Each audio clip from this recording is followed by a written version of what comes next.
told me I had to walk it for me. Yeah, you don't want that. I said, I'm not doing it, but you can. He said he would. It'd be great if we don't slow down, but It's gonna get hit again. I guarantee it's it's too low. It's, yeah, and semi truck that goes down through there hits it every time. So I don't know how to prevent that. Yeah. Raise it. They can. I mean, he's gonna get it as high up as he can, but I mean, at the end of the day, that bottom floor has to come down. up there. And if they can't drive, I don't know how you deal with that. There's only one truck that continues to hit it. It's the same company, it's the same driver. I think he comes in from the east and swings in, and he's taking it with his trailer. If he'd come in from the west. We will get started in just a moment. As soon as Matt comes back in.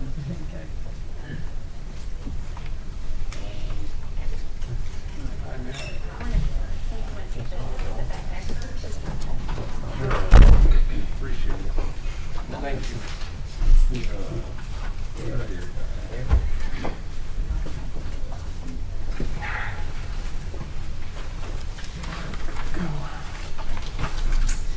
All right, good morning. Call the meeting, July 9th, City Planning Commission meeting to order. Judy, whenever you're ready for roll call. Mayor Mary, Aye. Mr. Yarmouth, All right. and Mr. Thomas. All right, anyone who would like to speak today for or against the topic, if you could please stand and raise your right hand to be sworn in.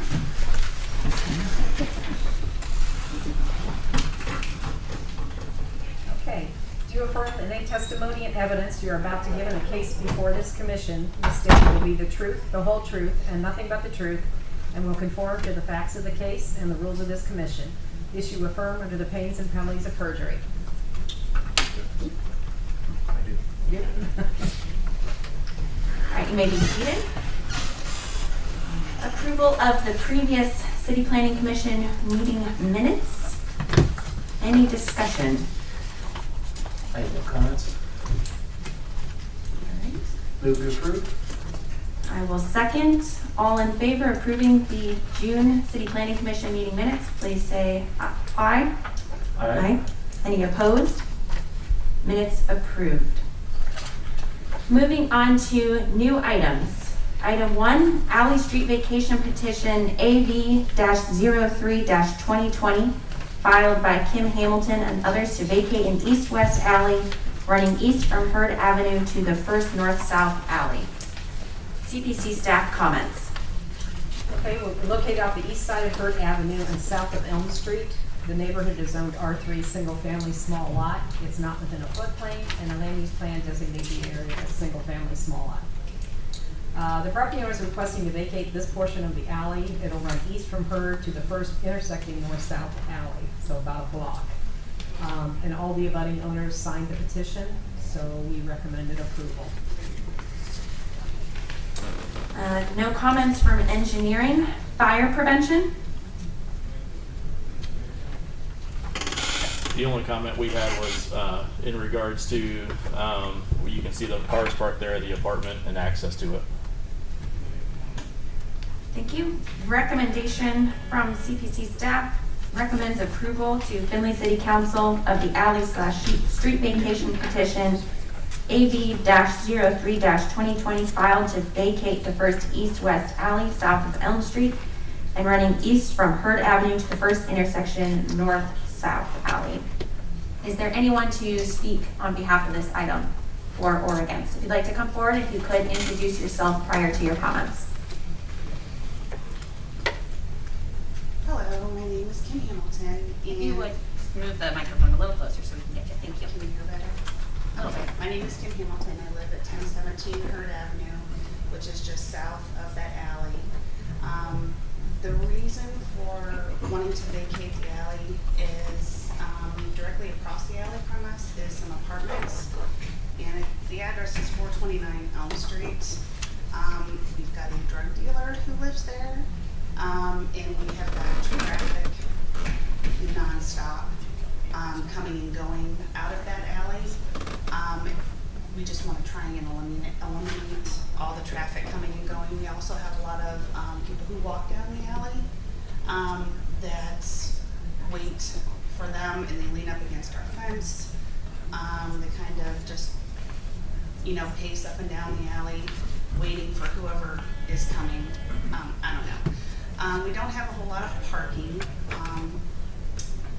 along our alley, so we have 2 cars that park along the alley there, and half of our vehicles are in the alley due to not a whole lot of parking. So I'm afraid that our vehicles will get sideswiped. Our garage has also gotten broken into twice. Stole over $5,000 worth of my husband's tools. We did get those recovered. My husband's truck has also gotten stolen from there, and I don't know if it was a vehicle or I don't know if it was pedestrians walking down the alley or not, but this is my whole reason for wanting to close the alley. Does that work? So the drug activity is right here? Or where is it? It is at 429 Elm Street. The lot number is 29. Okay, right there, okay. No, that's not it. It's Building on the side. it's actually the house in front. So it's that house right there. Next one up. Yep. Oh, that one there. Okay. It's downstairs. There has been a year ago, this past June, there was a shooting. The police officer had told me there was about, I think, 10 bullet holes in the house. There's been a couple of arrests there. Yeah, it's just, I would just like the traffic flow. You know, they've got 2 ways to come in. They can either come off of Lima Street or they can come off of Hurd that way. So they have entrance and exit 2 different ways. But they proceed to go down the alley, to go out towards Liberty Street or go down another alley. We do have a lot of police presence that I think are keeping an eye on it. I guess on the progress that goes on there. But I think the people who are coming in and out of that house are just trying to find alternate routes just to go different ways so they're not caught. That's my guess. Well, I'm just sorry you're going through that. No property owner deserves that, you know, so I'm sorry. But I'm not convinced closing the alley solves your problem. Because it seems like you're blocking access to that apartment, and then there's another garage. So you're blocking access to this apartment, and then there's a garage here, and there's a pickup truck park. I'm not sure how this solves your problem. I mean, even if you close the alley, I mean, what would be the plan? You're gonna fence it off, and there's to be no traffic there, or what? We would have traffic just with amongst us who live on the alley. Like there's the apartment right there with the 3 vehicles. They have 2 ways into that, which is coming off of Hurd Avenue down the alley or coming through the parking lot there onto Lima Avenue. We would just probably want to put some concrete boulders back there to block things off, because Debbie, who lives with the white roof. There's a pointer, I think, on the. Oh. That would be helpful. Yeah. There's a button on There's a the button on the there we side. go. There we go. Okay, Debbie, who lives in that house right there, she usually mows she's got a riding lawnmower. She's got a fence on either side of her property there. So she just wants to make sure that this alley right here, when she comes down here with her mower, that she can get in to access here. But other than that, that's the only, nobody else, everybody signed it, and they're perfectly okay with it. Could you show me again where you're gonna put these boulders? I missed that part. I mean, you're describing it, but I didn't understand. It would be right beside our shed. Our shed is right here. Okay. So we would like to put like some concrete boulders right there, and I guess I want to say actual boulders when I'm talking like posts. You know, and maybe put a chain or something across there to where we can take the chain down to where, I mean, because we have to mow behind our shed also, so we would like to make sure we have access with our mower to get that thing. So once you close the alley, though, the other landowners could block on the Hurd Avenue side, I mean, they could block access to those garages and those apartments. You don't, you know, Yeah, so I agree with Mr. DeArmond that I don't believe I can support this. And typically we will, and I certainly concur that it sounds like there's a bigger problem that we need to address to help resolve this. Unfortunately, just because all the property owners sign off now and say they're not going to build something that could block access, legally once we vacate it, they have that ability. And if the property were to transfer in the future, as properties tend to do, it could cause a significant access issue for those properties as well as for safety services. And so I don't think I can support this.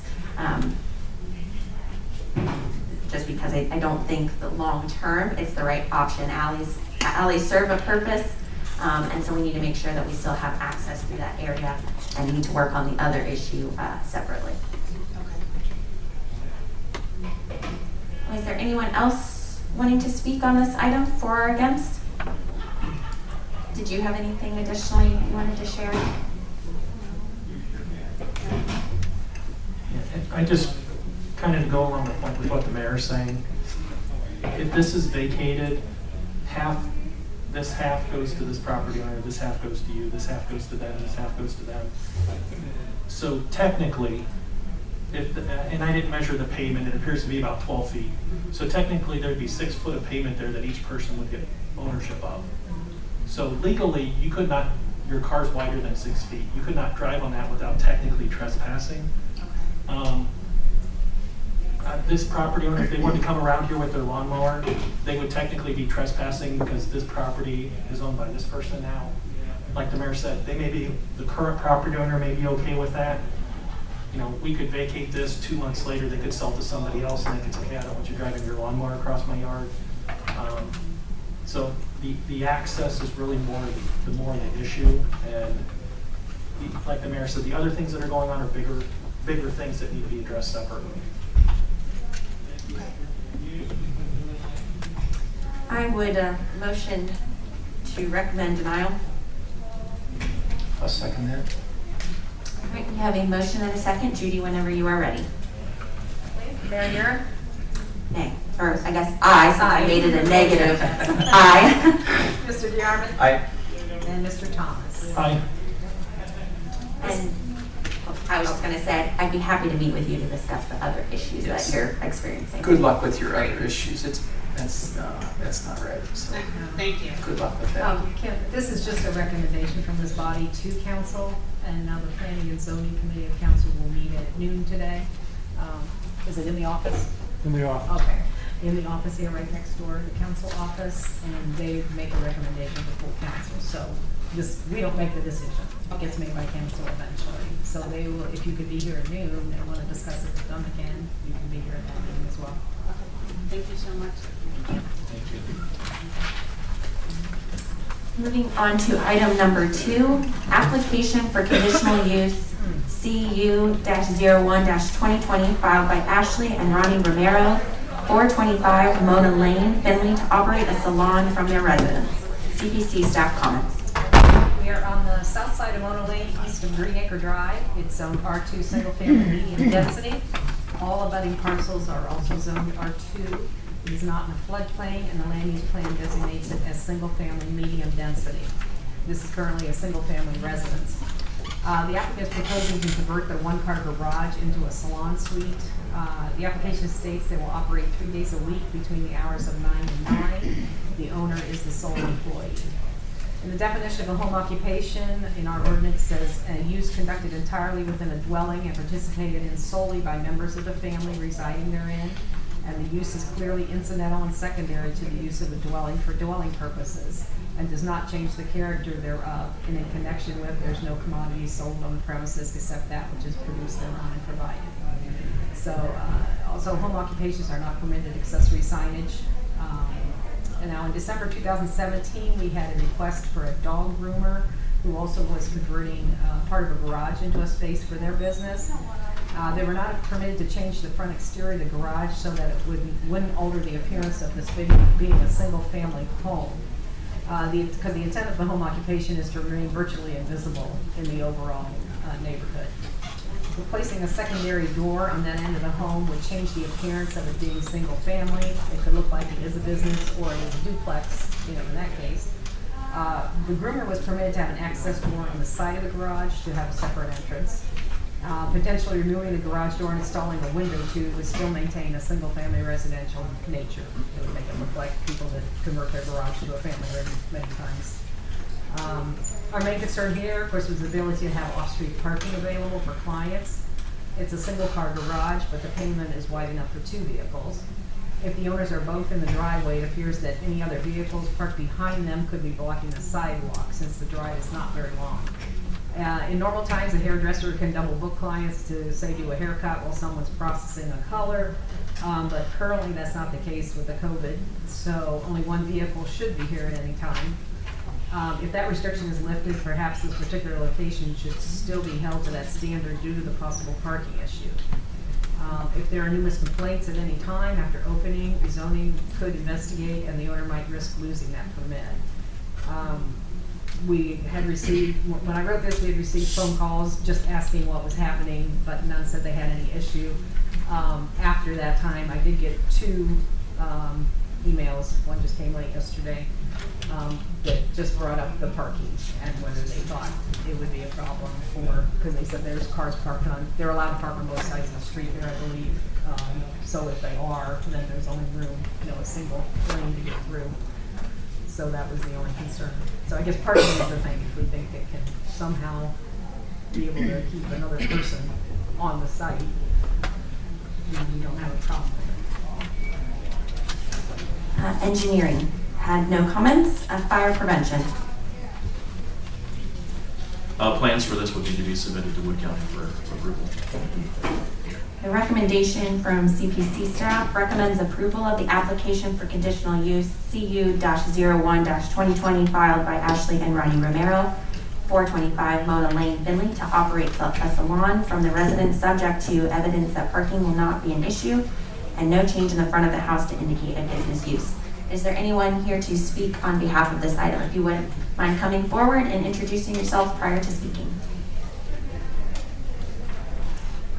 Hello, I'm Ashley Romero, and I guess the biggest issue you guys brought up was parking, and I took some pictures of, we don't have that vehicle anymore, not that that matters, but to the right of that, both of our vehicles fit on that side without crossing the sidewalk, and 2 other vehicles could park on the other side. I work 3 days a week, and most of those days my husband's at work until 4:30, so it would only be my vehicle until, in that time period. There are lots of people that park on the street on both sides, like you said, and with the door taking out the garage door, there are several houses kind of in our vicinity, 2 streets over or so, that have converted their garages into like family rooms or such, and they have a door and a window, and it doesn't it doesn't look like a business, it just looks like it's a family room that they've converted. So that's kind of what we would like to do instead of doing like the access door on the side.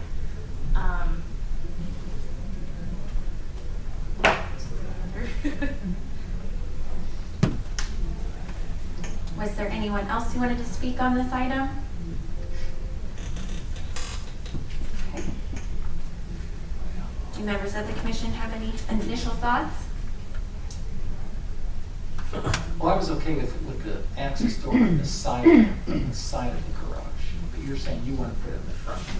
If I could, if that, if I have to have it on the side, and that's the only way that it is approved, but. So are you planning to remove the garage door and put a picture window in kind of thing, or what was the? I would like to put a door like my front door, and a window.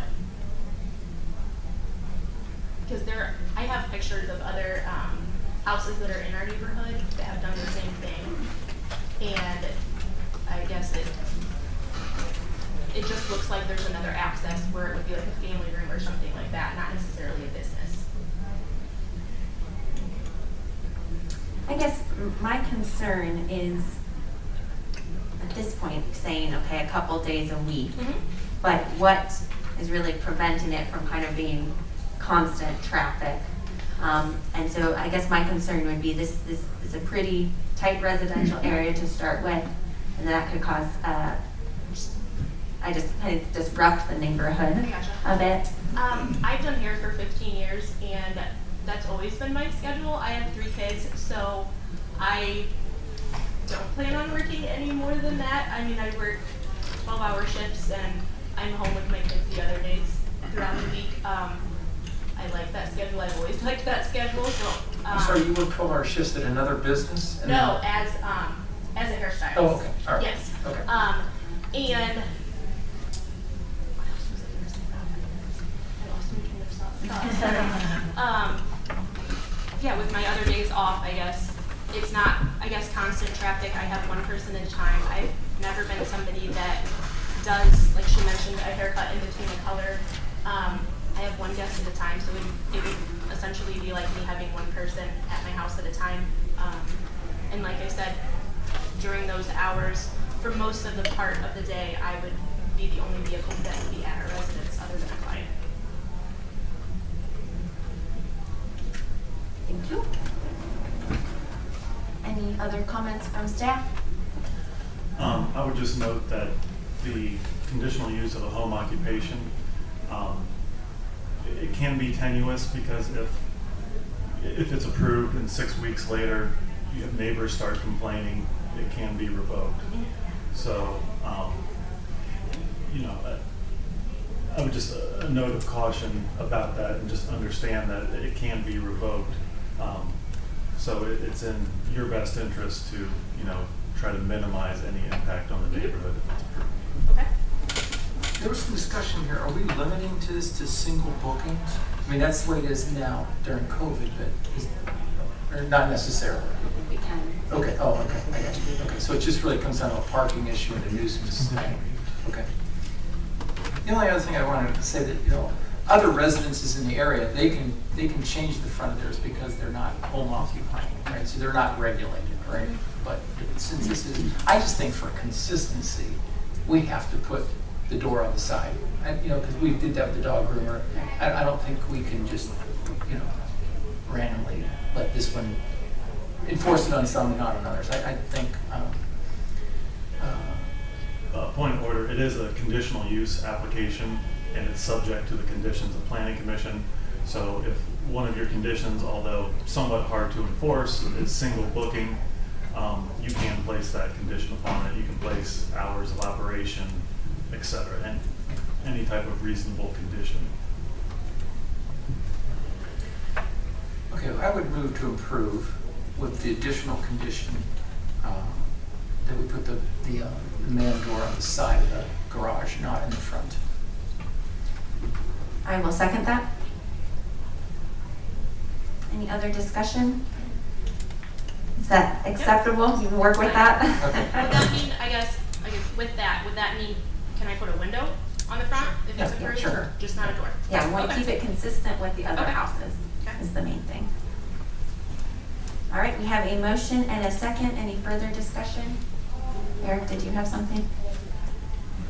Just prior to opening, you need to get a conditional use permit from the zoning department. Just make sure you do it from, right? That's it. Just I had a question about the window. Yes. Were you envisioning a window that's the size of the garage, or were you envisioning putting kind of a? Not the size of the garage. Okay. My concern was that would look weird. Yeah, so, there's actually kind of across the street, catty corner from our house. There is a house that just has a window. Kind of, it's a little bit smaller than my big window in the front. So Okay. something like that. That was my question. Yeah, because Thank that you. would be huge. Yeah. All right, Judy, whenever you are ready. Okay, Mr. Bjarman? Approve. Mr. Thomas? Aye. Mayor Mira? Aye. Thanks for coming in. Moving on to item number 3, application for conditional use CU-03-2020, filed by Fort Properties LLC, 16,209 Forest Lane, Findlay, for a contractor's office and related storage for Findlay Blasting Inc. to be located on Glessner Avenue. CPC staff comments. Okay, we're on the west side of Glessner Avenue. It's zoned C2 General Commercial, and all surrounding parcels on the north, east, and south are also C2. On the east, it is zoned R3 Single Family Small Lot. The majority of the parcels located within the 100-year floodplain. The city Findlay land use map designates the area as neighborhood commercial. The site was formerly a parking lot for a nightclub that had been in the front. At our June 11th meeting, the site plan for the building was approved, subject to verification of access easement for the parcel. We did receive deeds and have obtained a drawing from the county auditor verifying that the 60-foot wide strip to the south that goes to the storage units is where the easement of access is described in the deeds. So that is the only access point legally for this parcel. Planning Commission can place conditions on the approval.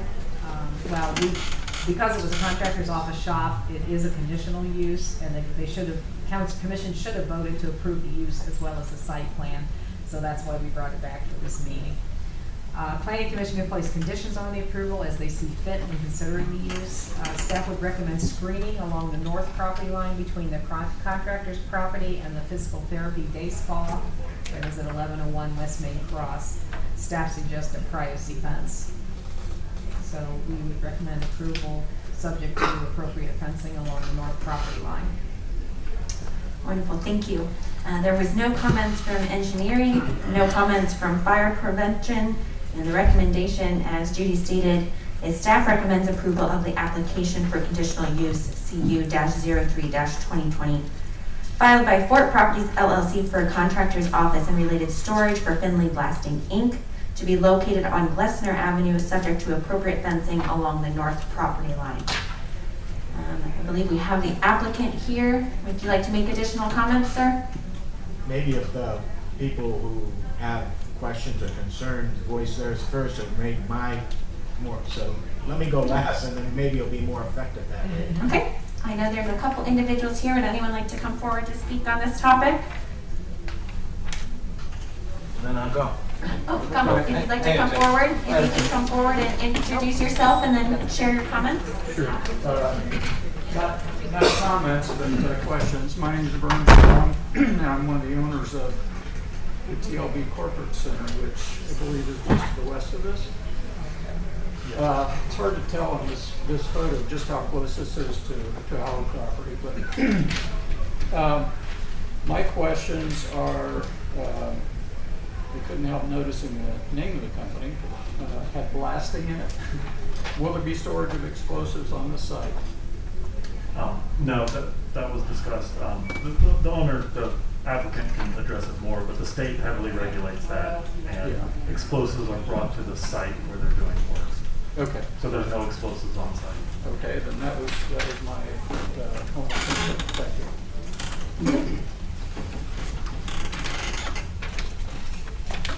My name is Jeff Ford. The connection with the applicant is my son and I own Ford Properties, and my son owns Findlay Blasting, and as the application says, our intention is to run his business out of there. The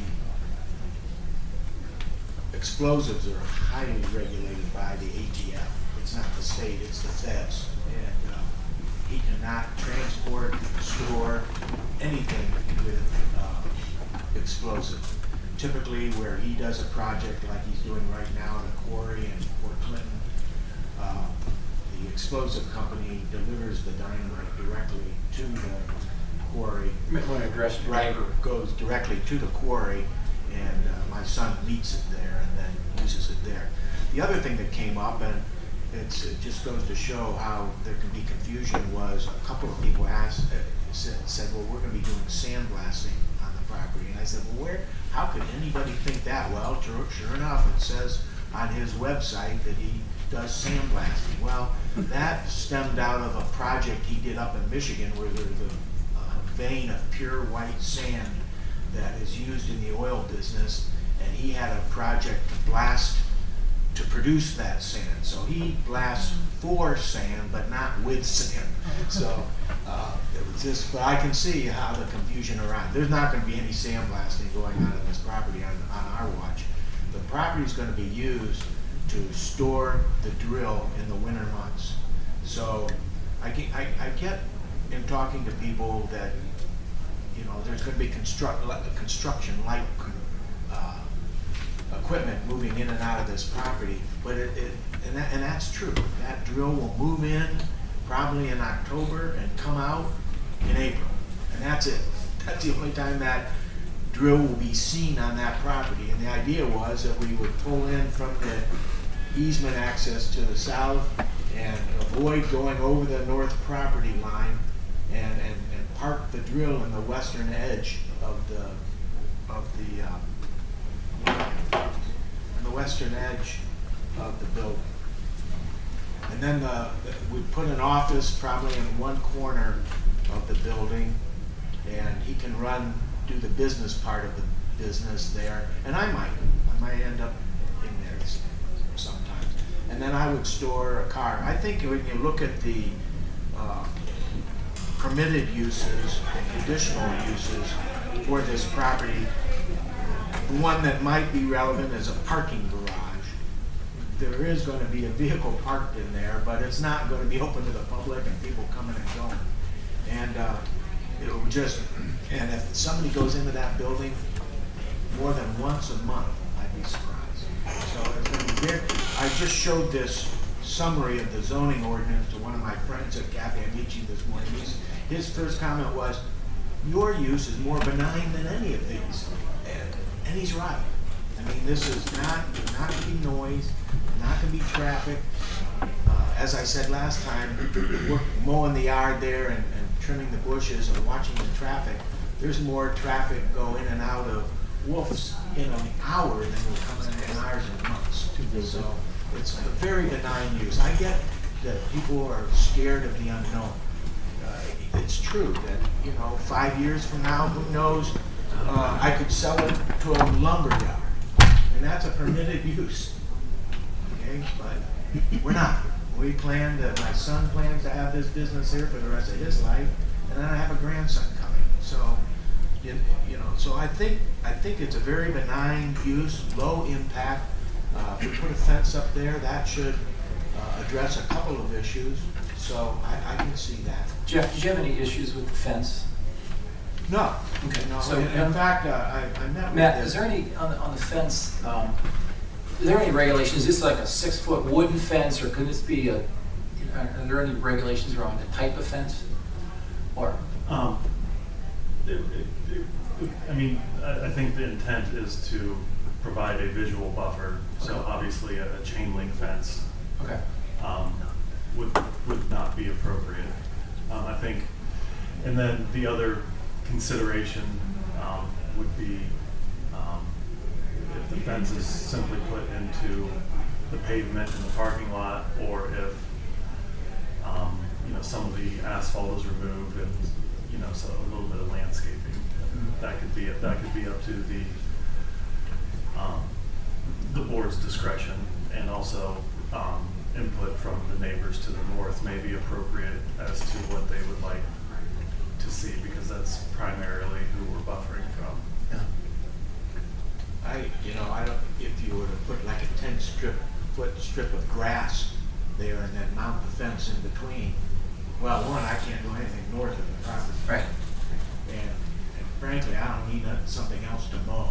You know, so that would just put it right down in the asphalt, I would think. I hadn't given it that much thought.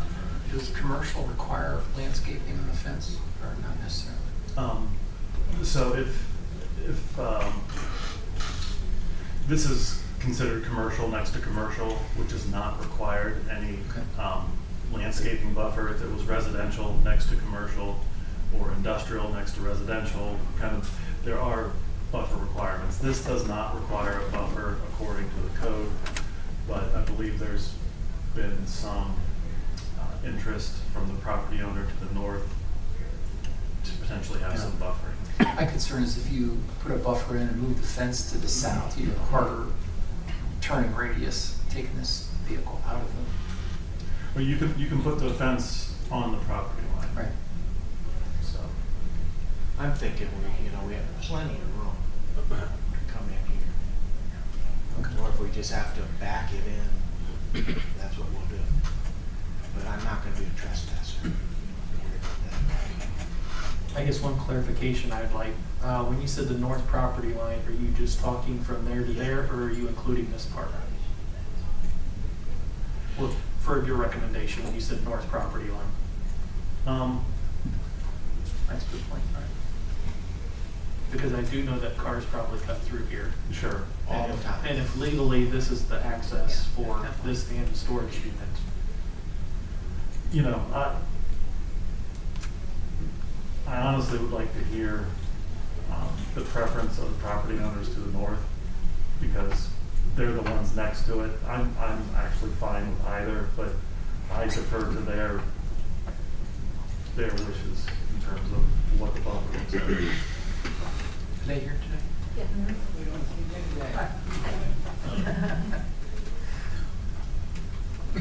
Yeah, I agree. You know, I think that this is an appropriate use, and I appreciate the clarification. I know that when this originally came through, it looks like, you know, we missed this portion, so I'm glad we were able to get it addressed.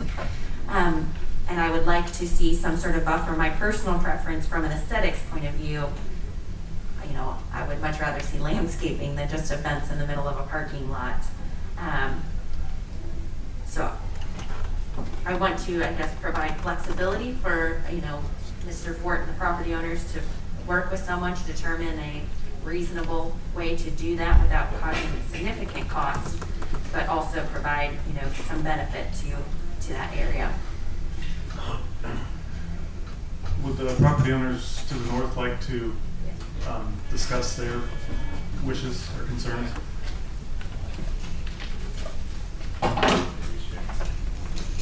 Hello, I'm Mark Beal.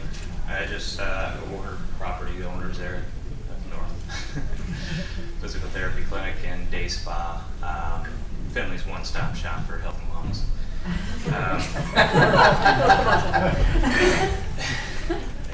I appreciate all of your guys' input and everything, meeting with several members of the board, and Mary, you too, appreciate it. Really appreciate the screening that's proposed there. I think, yes, it's to block the traffic as well as use of ours. And again, aesthetics is everything. And we just don't know, I guess in the case, what's going to be, I guess, right in this area too. So if it is kind of blocked off, that only makes sense to me. And I agree with just throwing a fence in the middle of the parking lot doesn't really look right either. So hopefully we can just find common ground there. So aside from that, the only other thing we had, because we were looking into, we talked about the easement on the north end, and I know that's been clarified that there is no easement there. There is the easement on the south end. So when we just had a lawyer look at the deed for us, and he looked at all of the access points, and I guess the way that it reads is, I'm just going to read word for word for what he gave us. This property has changed hands since 2017. About 3 or 4 times. The deed and the 4 deeds since should have transferred to the guaranteed acreage. And he writes, underlines, plus the right to use the easement that runs east and west across Jane Reddick's property.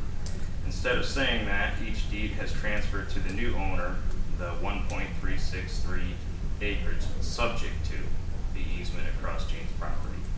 This can be easily corrected if Jane Reddick heirs will cooperate, or if Jane will grant the current owner an easement across the property. But until that actually happens, the owner of that tract doesn't legally have access to the property. That makes sense. It doesn't have access to which property now? So basically, it's reading that it is not for that property. And the only reason I'm bringing this up. Oh, the south access is not for the this Correct. fourth property we're talking about right now. Correct. She would have to she would have to give permission for it. And the only reason I'm speaking up here is because she asked me to do it for her right now. So. I was always under the impression that once you gave an easement of access, it continued with the property, no matter how hands changed or whatever it was when that was originally granted, that it followed through, and I thought every deed basically just reiterated the same thing on it. And I guess it's never been written that way, though. And that would be a civil issue.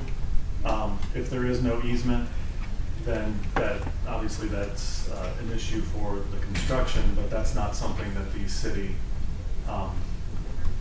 interprets or gets involved in. So, that would be a civil issue that the property owners would have to work out on their own.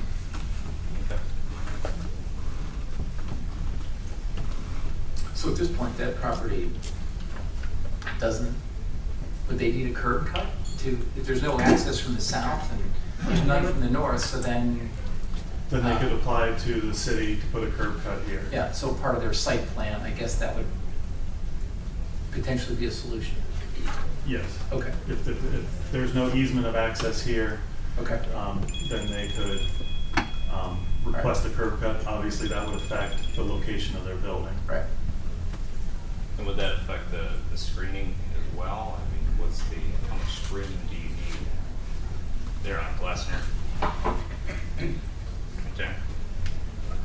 If they were cutting into that, is what I'm asking, is how much screening do you actually need, with the Well, residential you can't screen a curb cut because the cars have to travel through. I understand that, but are you able to do it because of that, is what I'm asking? Yeah, most definitely. The screening, and I would have to look at it, but the screening is 24-inch high bushes. So, I mean, those are 20-foot high.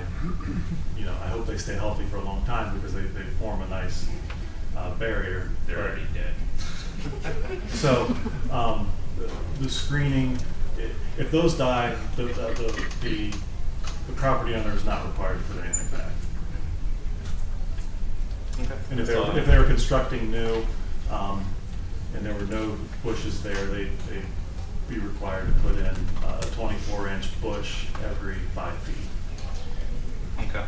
So again, how do we come to an agreement as far as what's appropriate for this divider between our properties here? So I've heard you express that you wanted this screened also. So I would communicate to the board, and I think you kind of had. I would say, it sounds like a 6-foot wood privacy fence and landscaping and a 5 or 6 foot grass strip with landscape. I mean, that's kind of what I'm hearing. And then the board, I would suggest they make a condition that's fairly specific to that point. So I have one more question on this. So are we saying this, when we say the north, are we talking about that too? Or are we saying just No. from here and here? Everything abutting his property is what. Oh, okay. Yeah. Okay, so just the two. I would personally not suggest this. I don't know that that's Okay. helping too much, but I Right. think that would be appropriate. All right. And he was putting some green area up there in that corner. Right. He was taking some, paving out, putting some green space in there, so there will be something in that area that somebody couldn't drive through. My question with the landscaping, of course, you want it to be on your side of the fence so that you can see it. So technically, to maintain it, he may have to come over and be on their property to try and maintain that landscaping once it's put up. I mean, that's something to think about. Is that going to be an issue for you? They would work that out. Absolutely not. Okay. Okay. I guess my concern with that is, again, going back to kind of the earlier comments about the alley vacation. You have that property now and say it's not a problem down the road, you could. I would almost rather not see the fence and just have, trees or some sort of green barrier Oh, I see. that would help break up the area rather than I guess it's a big fence. Because technically, they don't, not required to have it. I was just thinking the fence that you might want because it is a more solid barrier. Right. I mean, to not Do you see have a so preference, much sir? on the property. What's your preference, a fence or green?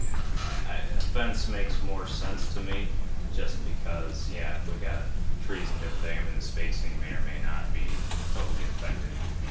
It would be years before the landscaping got to something that really. And for the record, we're going nowhere.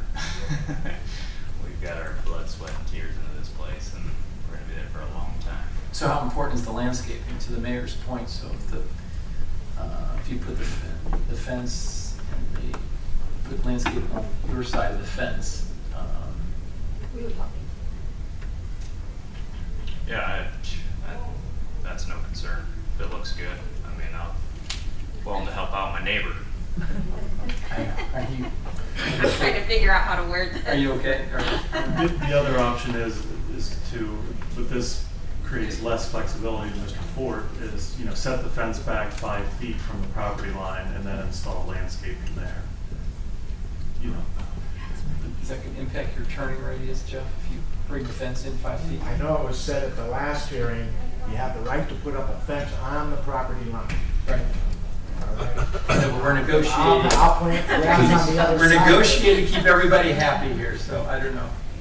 I mean, and in fact, Mark said, well, maybe we'll put up a fence right on the property line. I said, it's your right, and I'm not gonna infringe on your right, but for you guys to move me any number of feet south of my line, you've taken my land.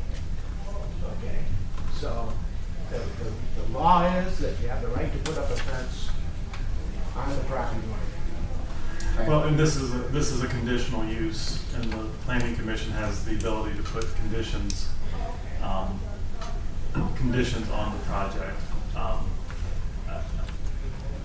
And that's what we're trying to negotiate. I don't feel that moving it 5 feet to the south is taking your property. It's just a condition of the project. But obviously we're trying to get to a solution that works for everybody. Hey, you'll still own the landscaping, Jeff.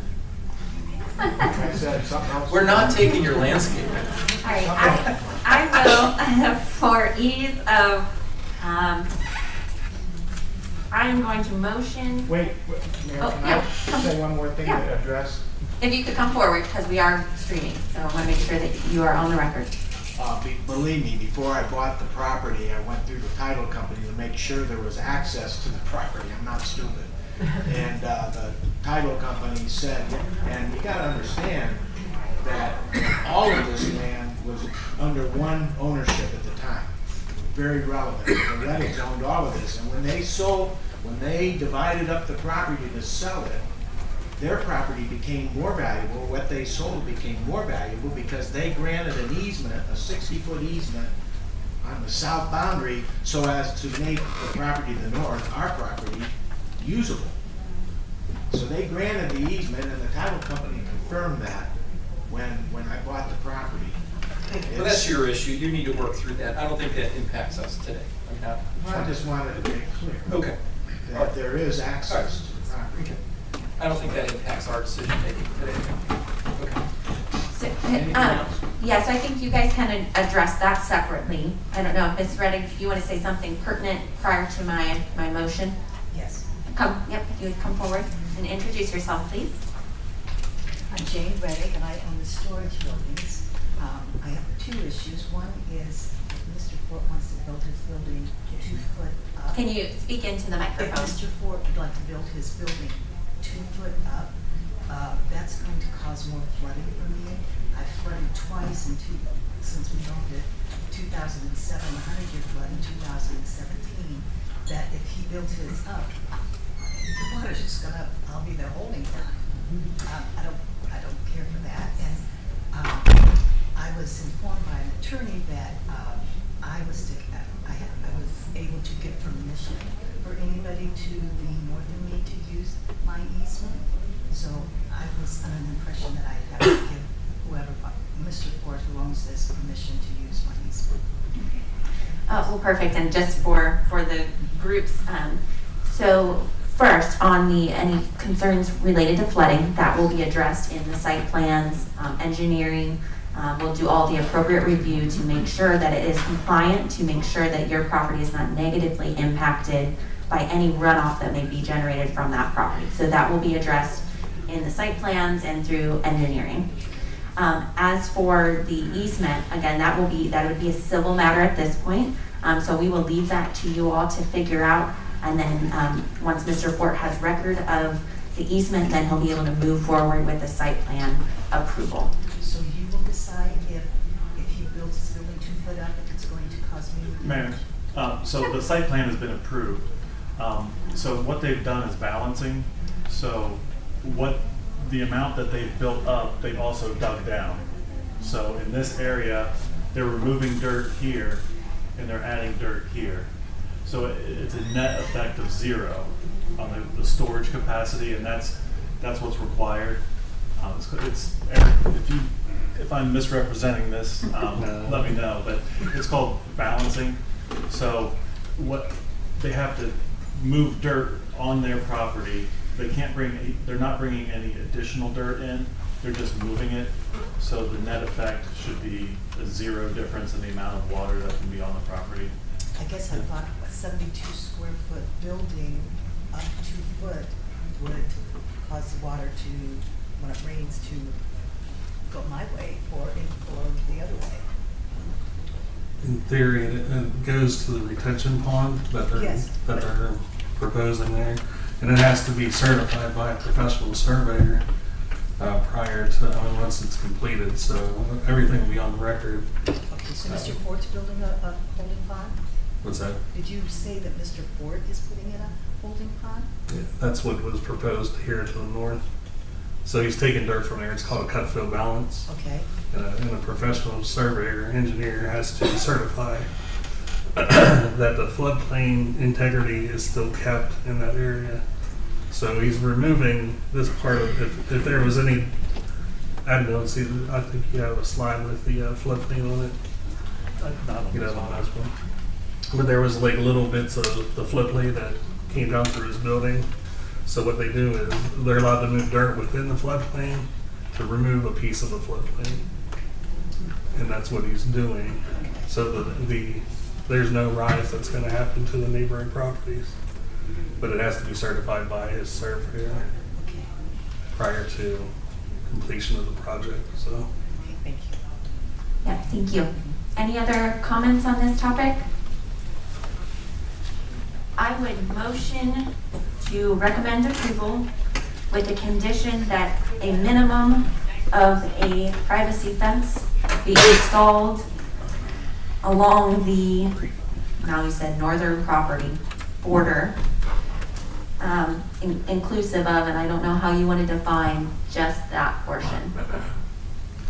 Anybody have any recommendations on how you want to? Say the property line that abuts Mr. Baker's property. Okay, if you can write it as such, let it be so. And that is in the form of a motion. So a minimum of 6 foot fence. Okay. Yep, minimum of a privacy fence with the recommendation of an additional green barrier, but I will allow him to determine how to address that. I'll second that. Any other discussion?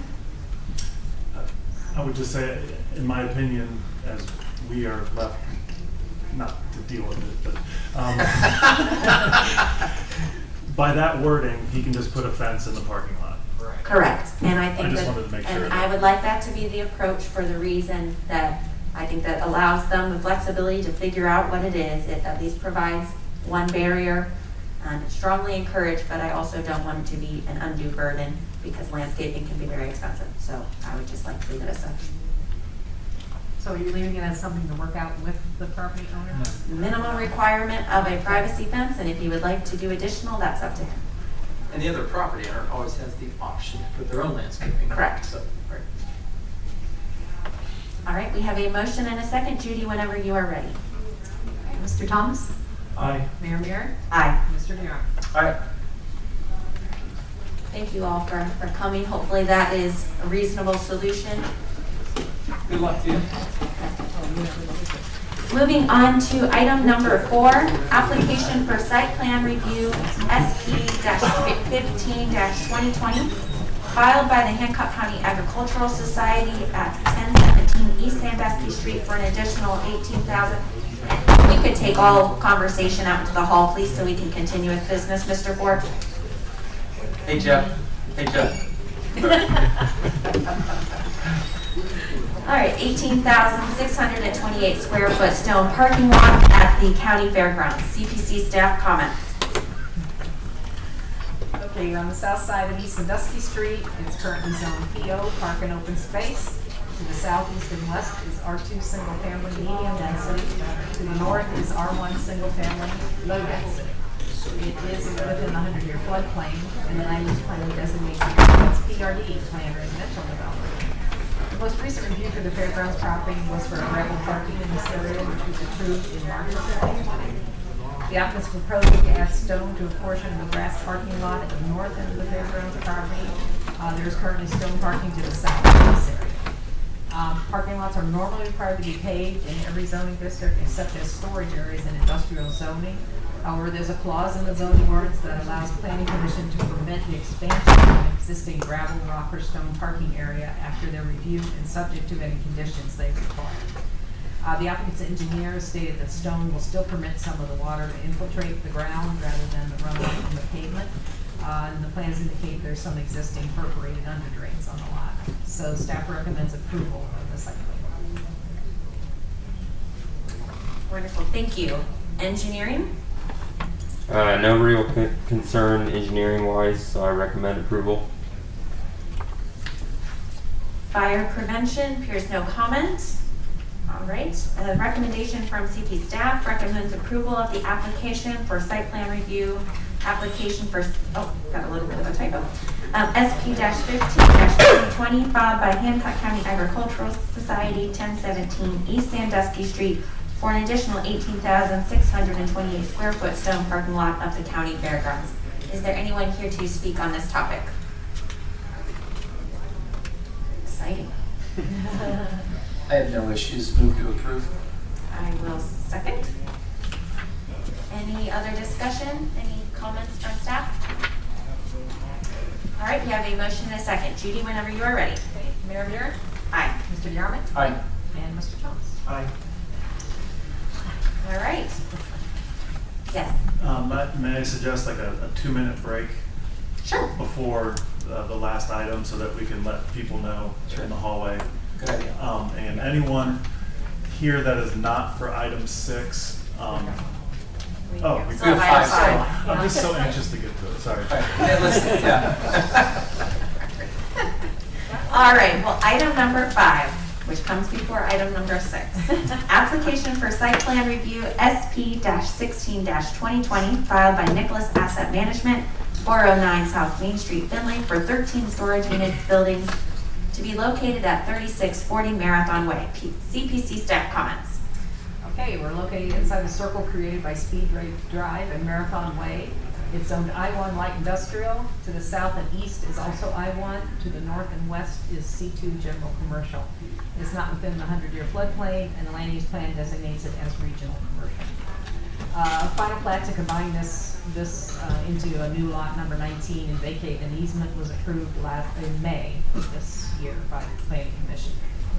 The applicant's proposing 13 various size storage unit buildings to fill out this parcel, and it's shown in 3 phases. Phase 7 included 5 buildings in the center of the parcel, plus a stone lot in the northeast corner. A new access point from the west side of Speedway Drive is proposed in this phase also. All setbacks and spacing between buildings meet requirements. Outdoor storage in I-1 is a conditional use.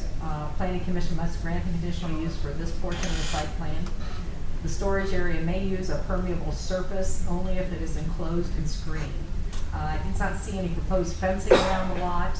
The landscaping plan has trees and evergreens along the north side of this section, and those plantings should continue down the east side along Marathon Way, the length of that storage lot.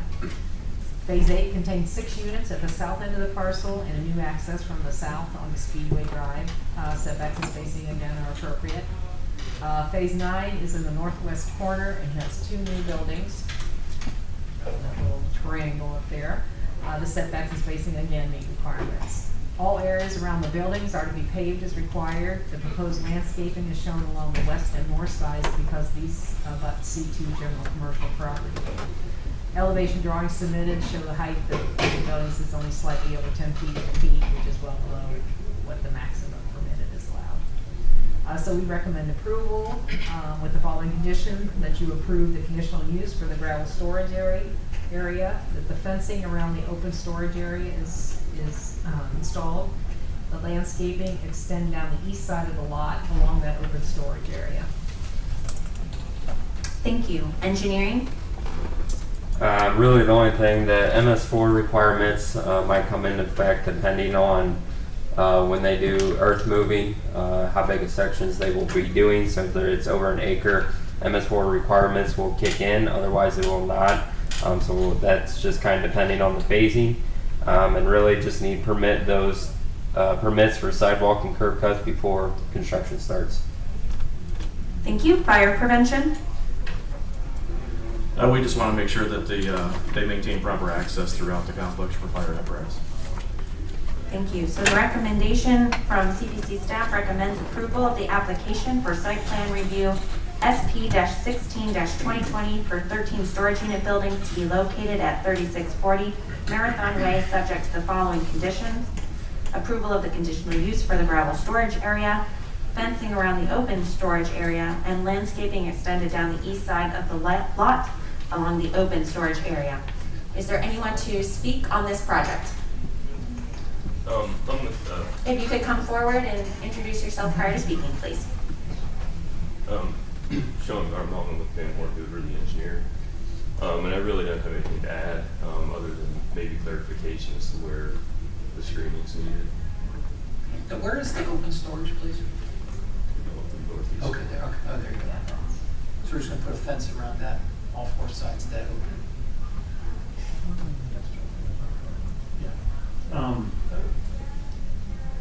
I think the preference from staff is that we're not too worried about fencing here. Fencing here, and Judy, does it require, can it be open fenced, or does it need to be solid? Well, normally fenced? industrial you can have open fence, so you can have a tall chain link, which is often what they want in an industrial area anyway, to protect their whatever they're having there. Now, I believe though that probably the entire area should be fenced in, is what the regulations mean, that the storage area is enclosed. So it wouldn't necessarily just be, those two little sides, but I'm only saying the landscaping should follow those two sides to make it The north and east side of the stuff. Right. Okay. Right. But normally, if an industrial area, storage area usually is fully enclosed and gated. Is that your intent, sir? Yeah. I believe so. I would have to check the plans, to be honest with you. I didn't work too much on this personally. He's still looking for Dan. Yeah, but I believe it's probably all fenced in. I can't believe we had a meeting without Dan. He took a vacation for once. That's so bad. Okay, so we're saying this open area, we're going to put fencing on four sides and landscaping on two. Okay. Is there anyone else that wanted to speak on this item? I just wanted some clarification, and maybe Sean can answer this if he didn't work on it that close. It's showing with the driveway here, and I gotta apologize. My packet only included this sheet, so I didn't get the full set of drawings. Looks like they're proposing a driveway here, and this is the first phase. It looks like this is all going to be paved for access to these areas. I just wanted to confirm that there's not going to be through this through the overhead power line, that is still all going to be paved. I believe so. And I have like it's shaded that way. I just wanted to, get clarification. Yes, I'm pretty sure that essentially I believe everything is up in paved except for that small stone area in the northeast corner. Okay. I would motion to approve. Mayor? Can I have you do, since we have a conditional use as well, we need to approve. So we have a vote for the conditional use, to approve the conditional use to allow the gravel parking and storage, and then the vote on the rest of the site plan. Let's clarify the fencing though. Right in the second bullet, so fencing around the open storage area on all sides And then landscaping on the north and east. Facing on the exterior. Okay, the exterior. So you would like a separate motion for the conditional Right, use to grant and then one conditional for the use. site plan review. On which of those motions would you like the clarification on the fencing? Well, that'll be part of the site plan. Okay, so you confirm. All right, I would motion to approve the conditional use for the gravel storage area. I'll second. Okay, we have a motion and a second. Judy, when you are ready. Mr. Merrill? Aye. Mr. Thomas? Aye. Mayor Mira? Aye. All right, and then I would motion to recommend approval for the application for site plan review with the condition of the fencing around the open storage area to cover all four sides and for landscaping to extend down the east side of the lot along the open storage area. We need to put both east and north sides. They already had it shown on the north side, but, Okay. we just need to extend it down the east side. Oh, I see. Do we have a second? I'll second. All right, there's been a motion and a second. Any further discussion? All right, Judy, whenever you are ready. Okay, Mr. Thomas? Aye. Mayor Mira? Aye. Mr. Dion? Aye. Thank you. Thanks. All right, at this time, I will call for a 5-ish minute recess. If anyone was here for a previous item, we're trying to fit as many people in for item number 6 as we can. So if you don't have a direct interest, you're not a neighbor, if you could please let others in the hallway in. We appreciate it. Thank you.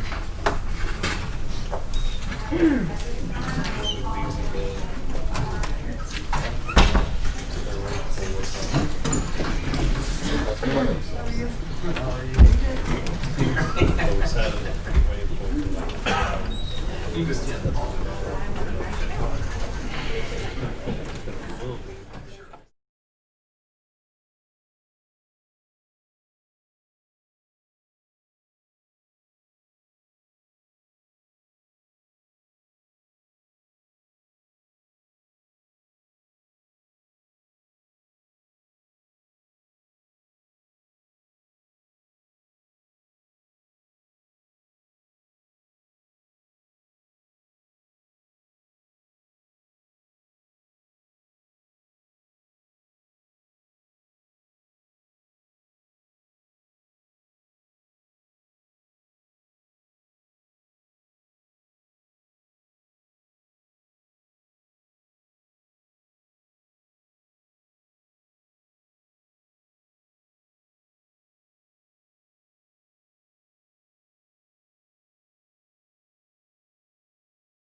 transient. Yeah. Would it be a transient housing? Because they're being housed for a couple of weeks, isn't it? Here, Brandon. I know, there you go. All right, so Jeremy's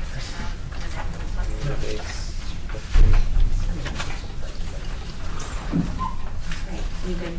All right, wonderful. Thank you. I will restart the meeting. Moving on to item 6, application for conditional use number CU-02-2020 filed by Recovery Institute of Ohio, LLC, 1019 Pierce Street, Sandusky, Ohio, for a short-term residential treatment and recovery center to be located at 1800 Manor Hill Road, Findlay. CPC staff comments. Okay, we're on the west side of Manor Hill Road, south of Silverstone Drive and north of Bluestone. It's zoned M2 multifamily. Parcels to the north and south are zoned C2 general commercial. To the west is MH mobile home, and to the east is CD condominium. It's not located within floodplain, and the land use plan designates the site as regional commercial. The building was originally constructed as a restaurant. Most recently, it was rezoned multifamily and approved by Planning Commission to be converted to an assisted living facility in 2009. The facility was remodeled but never opened as such.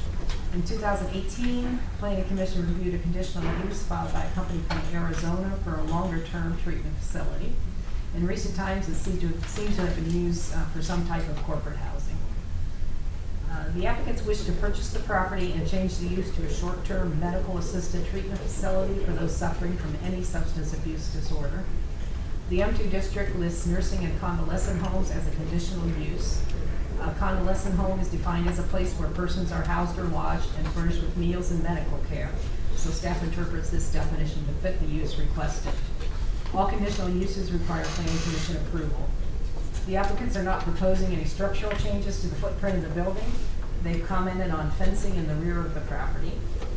There's more than ample parking available on the site for potential staff or visitors, and it was noted that patients are not permitted to drive and may only be transported by staff. So we would recommend approval of the application based that it fits the requirements. Just a point of clarification or information. In 2018, the conditional use was reviewed by Planning Commission. It was tabled, and then the applicant essentially never came back. So that's what happened in 2018. Thank you for the clarification.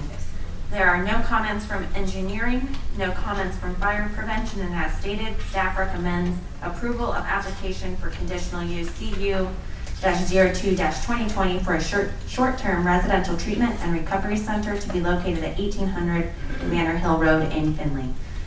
I believe, is the applicant here to speak on this item? And if you would, please introduce yourself prior to your comments.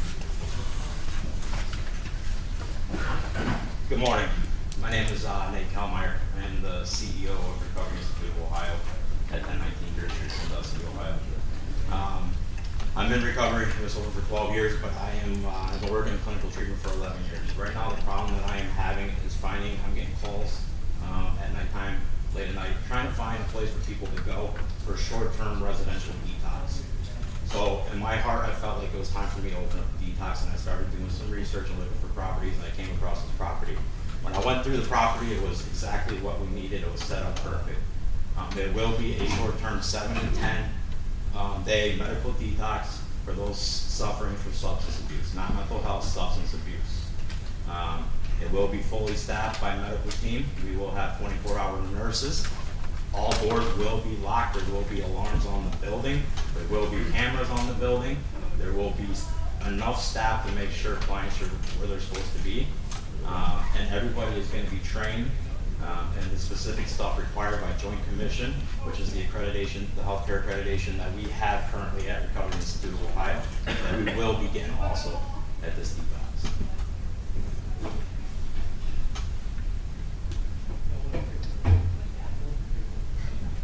I don't know what I do next. I can sit up here and talk all day. No, I appreciate the overview. Certainly, as you understand, and I'm sure you're familiar with, a lot of discussion and concerns in the unknown with treatment facilities. Can you walk us through My understanding is this is a self-pay facility or So commercial? it will be commercial, yep. So it will be a private facility. We will not be accepting any Medicaid patients there. So just for the rooms information as well, we did reach out to some of the areas where your other facilities are located, just to kind of, I'll consider it a reference check. Right. And we did not have any concerns come back in those references. I know that you had an open house, I believe, on Tuesday night. Would you be able to share some of the concerns that you heard from the citizens and your response to those concerns? So last night we opened it up and we let the community come in, and I kind of introduced myself, and then our team spoke a little bit. But you know, it's concerns that that's normal, that's going to be coming along, especially if you're going to be opening up a treatment center. You know, we heard stuff like, what about the patients? What if they get out the door? What if they get out the windows?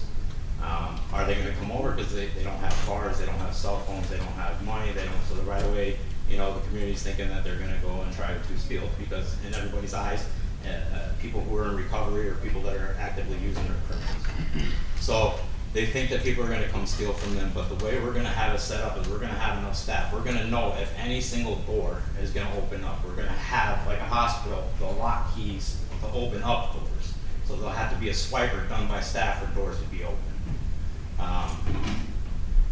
That was one of the major concerns, was what happens if they leave. Now, if they do leave, because we are going to have patients that are going to come in that don't want to be there.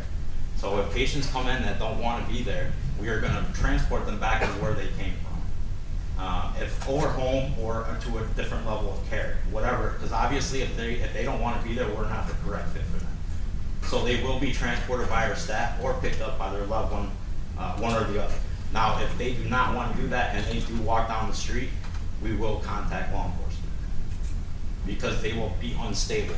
We will feel, it'll be a clinical decision that they are unstable to be walking down the street. So when it says short term, can you give me what is the typical time frame for someone who would be in your facility? I mean, it's really going to depend on the patient. Everybody's different. If somebody's coming in on opiates and they're only 22 years old, they detox a lot quicker than somebody who's 70 years old, 65 years old coming in on alcohol. They will be there a little bit longer. So, I mean, it's really going to depend on what the doctor recommends. So whoever our medical director is going to be, he's going to recommend what's best for that patient's withdrawals. We're going to be managing their withdrawals. If they're done with withdrawal management, they will be transferring to another level of care, which will be outside of the Findlay area, unless they're from Findlay or if they want to stay with the local resources in Findlay. What percentage, sorry, I'm dominating the Oh, that's conversation. okay. Feel free to. Before you move on, I want to answer her question. So what is what's the range? 2 days to 2 years? No. What, somebody in our program? Yeah. 7 to 10 days. Okay. So, I mean, the most 14. If somebody who's really on, benzodiazepines and alcohol and they're in severe withdrawal, they won't be anybody longer than 2 weeks. We'll never be, but mostly everybody's going to be between 7 and 10 days. Okay. What percentage of the patients that you would be seeing are there, I'll say non-voluntarily? Non-voluntarily? Correct. Or you can tell me what percentage is voluntary. I mean, probably 90% are going to be there voluntarily. So part of the admission process that we're going to do, we do a severe screening where we ask a lot of different questions, almost like an assessment, to find out history on the patients. Now, the people that are going to be doing are going to be trained, and they're going to know whether that client wants to be there or not prior to them getting to the door. So most people there are going to be voluntary. And if they don't want to come, we're not going to do it. I've always had that mindset, because what it does is if I have clients in there right now that want to be there, and I bring one person that doesn't want to be there, it's going to change their outlook. You know what I mean? It's going to change my whole community. So I want to focus on people who want to be there, so it is going to be voluntary. So the 10% that's not voluntary, is that court ordered, or that's like family driven, or who? I mean, sometimes we will run across patients who will be, okay, the court's going to recommend they go to treatment. Now, that's still voluntarily there. They can leave, there's just going to be consequences with the courts, so. I had another question and I lost it. Sure.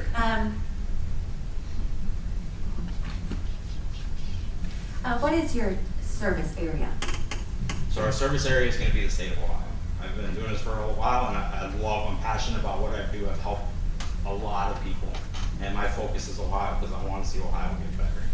So right now, the facility that we have, 95% of our clients have come from Ohio. We've had a couple that have come from Michigan. We've had some come from the outlying states, but most of them have been Ohio.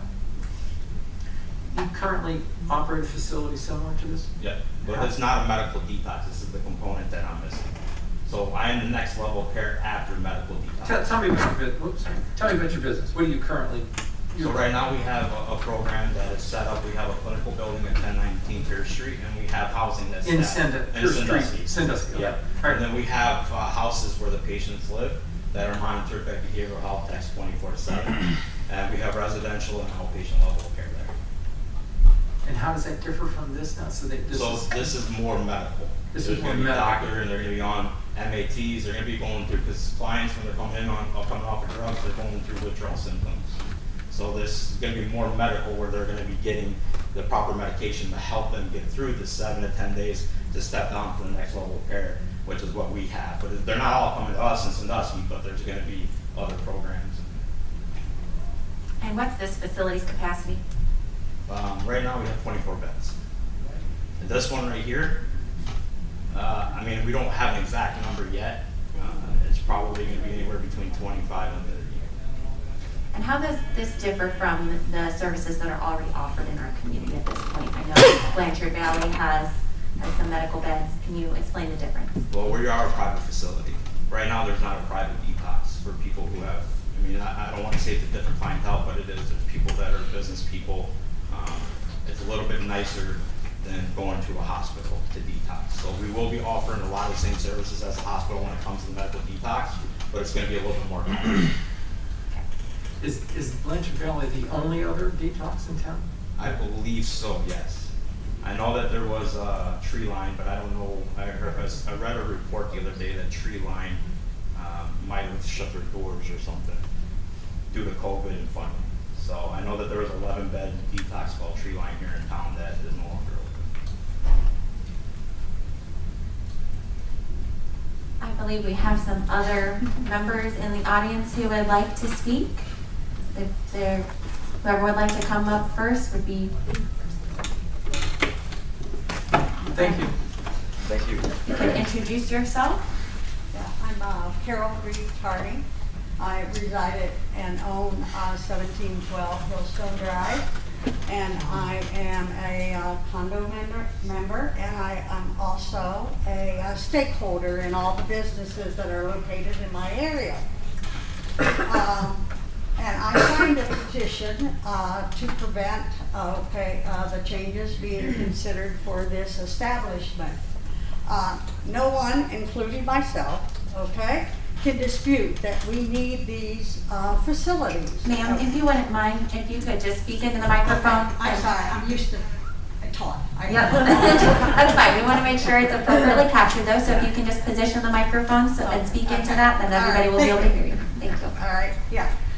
No one, including myself, can dispute that drug and substance abuse treatment, centers are necessary. These highly profitable private businesses, serve just not our local community, but the needs and folks of in and out of the state.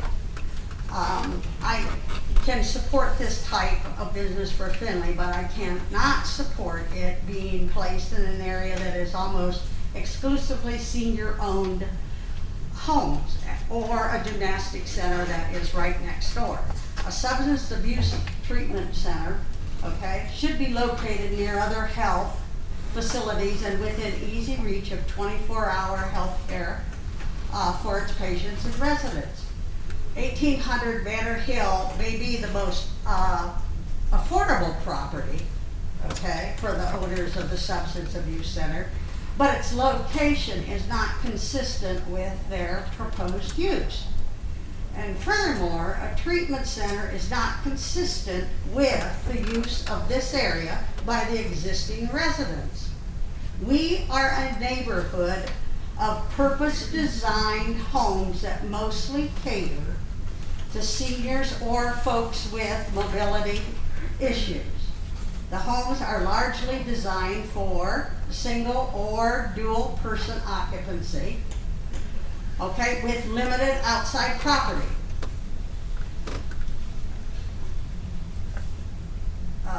I'm sorry, I can't talk with a mask. Almost all of our homes, okay, are owner occupied and a single story. My neighbors are seniors, okay, that live alone, have trouble, and other limitations, I'm sorry, that make the, I can't do it. You're okay. No, you're doing it. I'm so upset. Take your time. You're fine. No, I'm not. I really am. I am upset. Let me ask you a question. I moved to this neighborhood 20 years ago. I moved there for a reason. I wanted to be surrounded by people that I am, you know, that are in the same place where I am. I'm old. I'll be the first to admit it. I'm going on 80 years old. I want to be protected. I live on a street that is not policed by the police. Not policed by the police patrol department. We do not have the city come up and shovel our streets. We're private. Okay, I look to the homeowners association for my backup. I look to my neighbors to help me out if something occurs. And I will do the same for my neighbors. I will be the first one to take them somewhere if they need to. I will take them to the hospital. I have taken them to the hospital because I have anxiety attacks over this. I realize you need this business. What I'm saying is not where we live. We already have so many emotions tied up with this COVID. You know, we are vulnerable. You know, if I catch it, I'm dying. I have COPD. I have other issues. I might be a cancer patient. But I cannot handle this. And I understand it's profitable. And it will make, you know, money. But I walk those streets in the morning. I walk those streets in the afternoon for exercise. And I can't do it anymore. I have hit the end of my rope. Ma'am, may I ask you a question? Yes. So I would like to understand, I understand the sentiment. Where is an appropriate spot? Where is an appropriate spot? There has to be numerous facilities in the Findlay area, closer to the hospital or in a medical community atmosphere where we can, you know, we can put this. Okay, and you can't tell me that if they're private, okay, and they take that type of patient, that those patients can't walk out. That's their right. They're voluntarily saying, I need help. But when they hit a wall, they can say, I quit. Well, I think you heard the explanation that they can leave. Right, they can leave. But the doors are locked, and they're escorted, and they're driven to wherever they're going to go. Are you going to be assured of that? Because you know, that's comforting. You know, that really is. But they're not our neighbors. They're not going to call me and say, hey, Carol, you know, one of our guys left. Can we make that conditional use? You know, I'm sorry, you know? In terms of their lockdown. It's, yeah. It's a lockdown. Excuse me, just a second. Yeah, so the Joint Commission accreditation that they would be holding as a facility would require them to have those protocols in place. And if they're in violation, they would not receive commercial insurance reimbursement. Okay. And correct me if I'm wrong, because I've been out of healthcare for about 2 years now, but that is my understanding. Okay, fair enough. So the lockdown is in place. That's part of their operating protocols that are required for the facility, the lockdown. So they can't just wander out. So just to be clear. Okay. But they can happen. I mean, you've got 20 Well, it rooms, can't happen. 20-some rooms, Well, it can't happen. you know. I mean, we just told you it can't happen. So He they just have to said have it one. did. He said when you say No, that, they they let you walk out, but they would call the police. Excuse me, we're not gonna have conversation in the crowd. If you'd like to make remarks, you will come forward as we go through the process, and then we will have discussion, okay? I appreciate your comments. I know there are a number of others who would like to comment, Right. so if it's all right with you, we'll let them come up. All right, thank Okay, you. thank you. I'm sorry. No, you guys are fine. This is why we are here. We want to hear everybody's concerns and evaluate. If you wouldn't mind introducing yourself and speaking into the microphone. My name is Leanne Rose. I'm a native of Findlay. I was born in Findlay, Ohio. My family is from Mount Blanchard and Cary, Ohio as well. I'm also the mother of a recovering addict. She's got 4 years, 3 months, and 2 days today. And I'm also an advocate for families who are looking for help for their loved ones and for addicts trying to get help. I understand the concern, and we tend to fear what we don't know, and I get that. I also know too that unfortunately addiction has hit the city of Findlay, and I think we've all agreed on that as well. This is when a person is addicted to drugs and they want to get help, there's a very small window of opportunity for them to be able to get that assistance. It's very difficult. The first phase of getting help is detox. Then from detox, they go on to the treatment, to the longer treatment. Detox typically, like Nate said, lasts 7 to 10 days. During that time frame, it's like having the flu times 1,000. They're very sick. They throw up. They don't know if they want to sit on the toilet, stick their heads in it. They hardly want to move. And what happens during this time, and like Nate had said, there is medical staff on site 24/7. From what I understand, Blanchard Valley will detox if they have the beds available for that. Our residential addicts and our grandchildren and our neighbors and our children, if they're addicts, if they have a bed, they can detox there. If not, we're going to ship them away. When we talk about community, in Findlay, we're a very tight community. I would rather have had the ability to take my daughter the first time she detoxed, the second and third time she detoxed, to some place close where I could have at least checked on her, called, whatever, but I had to take her out of state for things like that because they were all busy or they were all packed. God forbid any other person in this room, if you don't already have somebody that is addicted, God forbid that should ever happen to you. Because the first thing you want to do is keep them close, because nobody else is going to love your loved one like you do. When I took my child to somebody and said, my child is broken and my love isn't enough to fix her, she was just a number to them. Nate and his crew could go to these larger cities, and yes, this is a profitable business, but you go to the big cities and make the big money, and Nate wants to come to these smaller cities and make a big difference. I would hand my child over to somebody like Nate who will provide that care for her 24/7. I've known Nate for quite a while. He's good. He's stand up, and if he says he's going to do something, he will. And in all the years that I've been, and my daughter was an addict for 10 years, in all these years I've been an advocate for families and for addicts, I honestly can say, and everywhere I've been, no addict during detox has ever attacked anybody. They're too sick. They're not going to go across the street when they're sick because they know you guys aren't going to have what they need, what they want. These guys know they've been through it. They will call the police if they walk out that door. Without being escorted, they will do that. They will do everything they can to protect you guys. Thank you.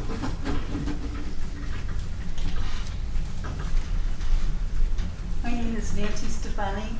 I'm a clinical social worker. I live in Hancock County. I worked in emergency services for over 25 years, screening patients full-time, so I have literally seen thousands of psychiatric and substance abusing patients. I've never once feared for my life from an addict. I find them to be in desperate need of help, and sometimes they would spend days in our ER till we could find a bed that would take them. that was appropriate to their needs. If I were still doing emergency services, we could fill them with our local family members and relatives and children and friends within a week or two. It is amazing to me that people would object to having such a wonderful facility in our community. The addicts that they're going to take are I have seen lawyers, I've seen doctors, I've seen executives, I've seen their children, I've seen their grandchildren. These are not people to be afraid of. These are people that need our help, and they're offering us the opportunity to provide them the help that they so desperately need. And I commend the Planning Commission staff for recommending approval, and I certainly support the approval of this program. Nancy, okay. It's hard to talk. All right. People going through detox, are they violent? No. The only violence I've ever seen is when they overdose. When we give them Narcan and they come back, they sometimes can be violent from that lack of oxygen. Okay. That's the only time I have ever seen any violence. It's like momentary while they're... Correct. Okay. Correct. They're sick. Yeah. The people, my understanding after talking to Nate is the people that have seizures with withdrawal, which we sometimes see with alcohol and benzos, will be at the hospital. They won't be in this facility because they don't have a crash card. At least I don't think they have a crash card. Okay. So the more medically fragile will be in the hospital. This is for the vast majority of detox cases. Let me ask a question to you and maybe to the general audience. There is a detox center right next door to this, right? Does anybody know about what services are provided in this? Just to the building to the south, is my understanding. There's some kind of a drug rehab. Is that where Anhedonia is? Yes. Pardon? Yes. Okay. They are outpatient treatment facility. They do offer some MAT with, I think, a doctor out of Toledo. They offer what, MA? Medication-assisted treatment. Okay. Which would be Suboxone, Dotrol, medication to counteract some of the horrible side effects of withdrawal. But I don't believe they're JCO accredited. JCO is the gold standard of accreditation. If you've got somebody that's JCO accredited, that's top notch, and that's where you want Would this be your JCO accredited? They're going to be JCO accredited. Okay. Same Okay. as the hospital. Okay. Okay. Same as the hospital. So, okay, so the building to the south of this is a drug rehab, an outpatient drug rehab. Correct. Okay. So they have traffic in and out. This place isn't going to have a lot of traffic. And I hear that it's residential, and I see the residential. I know people that live there, they have nothing to fear. There's a doctor's office 2 doors down. They have traffic in and out. So, there's medical facilities in that neighborhood. So when we were talking to the first speaker, we were talking about this facility doesn't belong in that neighborhood. It's inconsistent with the neighborhood, but we do have a drug rehab facility. You have an outpatient facility. You have in the neighborhood currently operating today. And a family practice office next to that. Right. And how long has that facility been in operation? Anhedonia, I think a couple of years. The name is Full Circle. Okay. I think it's changed names. Okay.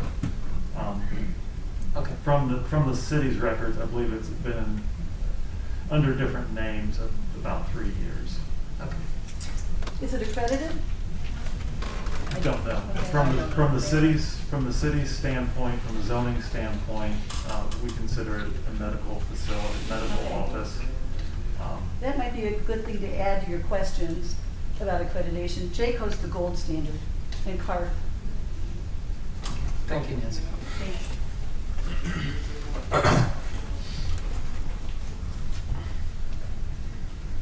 Hello, my name is Paul Sullivan. I'm the president of the Plaza Condo Association. I live at 10 La Plaza. I had comments here that I've written down to talk about. I don't think I'm going to do that. Some other concerns that I have, the people here, you're for or against it. That's your own personal lease.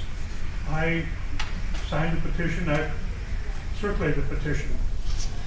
I was at the open house. We had, it was very informative. There were people there again for and against. If the Planning Commission approves the use of this property, which it sounds like that they might do, we still need to have some sort of assurances. I looked at the building and went into the rooms with another gentleman. We had concerns about the windows. I walked up the door, I unlocked, I walked outside on the porch. On the first floor on the north side, I walked with the fence like a leaf. They're gonna have locks on the doors. They can still be outside. There's a patio on each unit. I looked at it, and the first thing I saw that those outside patios could be secured. I don't know what the requirement is for egress. You have to have 1 or 2 doors for a building on there, but even that could be addressed. I also looked around the property. There's the dance studio up there. I'm concerned about that. Those are young kids out there. They're out in back playing. They have a fenced area back there where they do their routines in the decent weather. I talked to Nick from the, and the other gentleman's name, Nate, and I suggested that they put up a fence around the property. It could be, you can't secure anything. There's nothing 100%, only death and taxes, and I'm not too sure about death. So anyway, I think if it does pass, I'd like to know how they could address there's a fence around the property and the individual rooms to the outside that they could be secured. If they could make a comment about that, I would appreciate it. Thank you.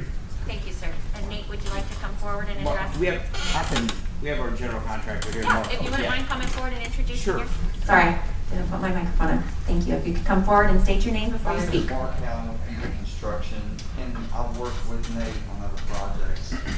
I'm from Kentucky, but we travel all over for them for this. And it was a big concern of ours because of when we first looked at the property, because of the decks. And you can see in this picture on the left and right, the decks that are here and here. There's 22 of those decks around the building. They're not egress, but you can leave the building and walk out onto that deck. And we want to keep that where the person can walk out on the deck and smoke if they wanted to smoke, but we can't have any way that you can have access to the parking lot. That's a big concern. Because if you're going through detox, if they want to leave, we want to know where they're at, what's going on. So what we're going to do, and I've already talked to a contractor. Has anybody, if you've been to Florida and you've seen the big screened-in, stainless steel screened-in porches? So I'll send him the information on this, and they can make. We're going to do a screened-in area, starting with the bottom deck all the way through the top deck, and do an insulated panel over the top deck. No doors, no windows, and it has its own railing. I kind of have a view of it, if you can see, but it will be a screened-in porch with a stainless steel, not your screen that we would have in Ohio or Kentucky. Can I say it, sir? Sure. This is going to go across the whole, It'll both wrap sides of the building. it's going to wrap all of the deck. So kind of like what you would see typically around pools or Like a something pool like that. in Florida. Okay. You know, And it these keeps are out going to be animals. individual per, or it's going to be one long? It'll go up the units are separated, the decks are separated by about 12 feet. So the decks are 10 by 12, and they're stacked on top of each other for first and second floor. So it would just go up and cover the first floor and go all the way through to the second floor, and then a roof. So there would be, for each section, there would be a new building. It wouldn't be a whole. You couldn't walk from deck to deck. Okay. Each area will be Okay, enclosed. so there'll be I got you. So there'll be a gap in between. Correct. Okay. Yeah. Since they're not egress and the building has fire extinguisher sprinklers, we weren't too concerned about. Originally, when we first looked at it, it's like, oh, if that's egress, then we have to have a big issue, but they're not. So we can enclose them, no big issue with that at all. Okay, so this is an aluminum frame screened in with a solid roof. Yeah, like a patio Okay. enclosure roof. Okay. That'll handle snow well. Okay. And in the winter, is there glass? Is it a three-season? No. It's just okay. Just screened in. I get you. You might have somebody not use it, and again, you might have somebody use it every 4 hours. So there could possibly be one person or two out on the deck at one time. But then down the outsides of the building, it's a large company that they use. Sonatrol's the name of the company. They do alarms. They'll do access for all the doors. They'll have video monitoring everywhere. There's nowhere in the building that you can go stand besides in the bedrooms and the bathrooms that you won't be on camera, interior and exterior. So somebody is there 24 hours a day watching the monitors and watching. Now, is there any fencing proposed around the perimeter of the property? I think in the back. Yeah, around the back. In the very back of the building. Okay, just across the back, but not coming up the sides at all? Correct. Yeah, and again, there's no traffic that comes in or out. There's really no, besides the staff. What's the thought of fence along the back? Just privacy fence, just the... I'm all for it because I make more money when I spend on All right, Nate. Yeah. Privacy. What is your your... privacy? Okay, but not up the sides? Not up the sides, no. Okay. But we're not opposed to going up the sides. I mean, we'll fence in the whole property if it comes down to it. We need to. We can take one question on that topic. Yeah, if you wouldn't mind coming down and introducing yourself.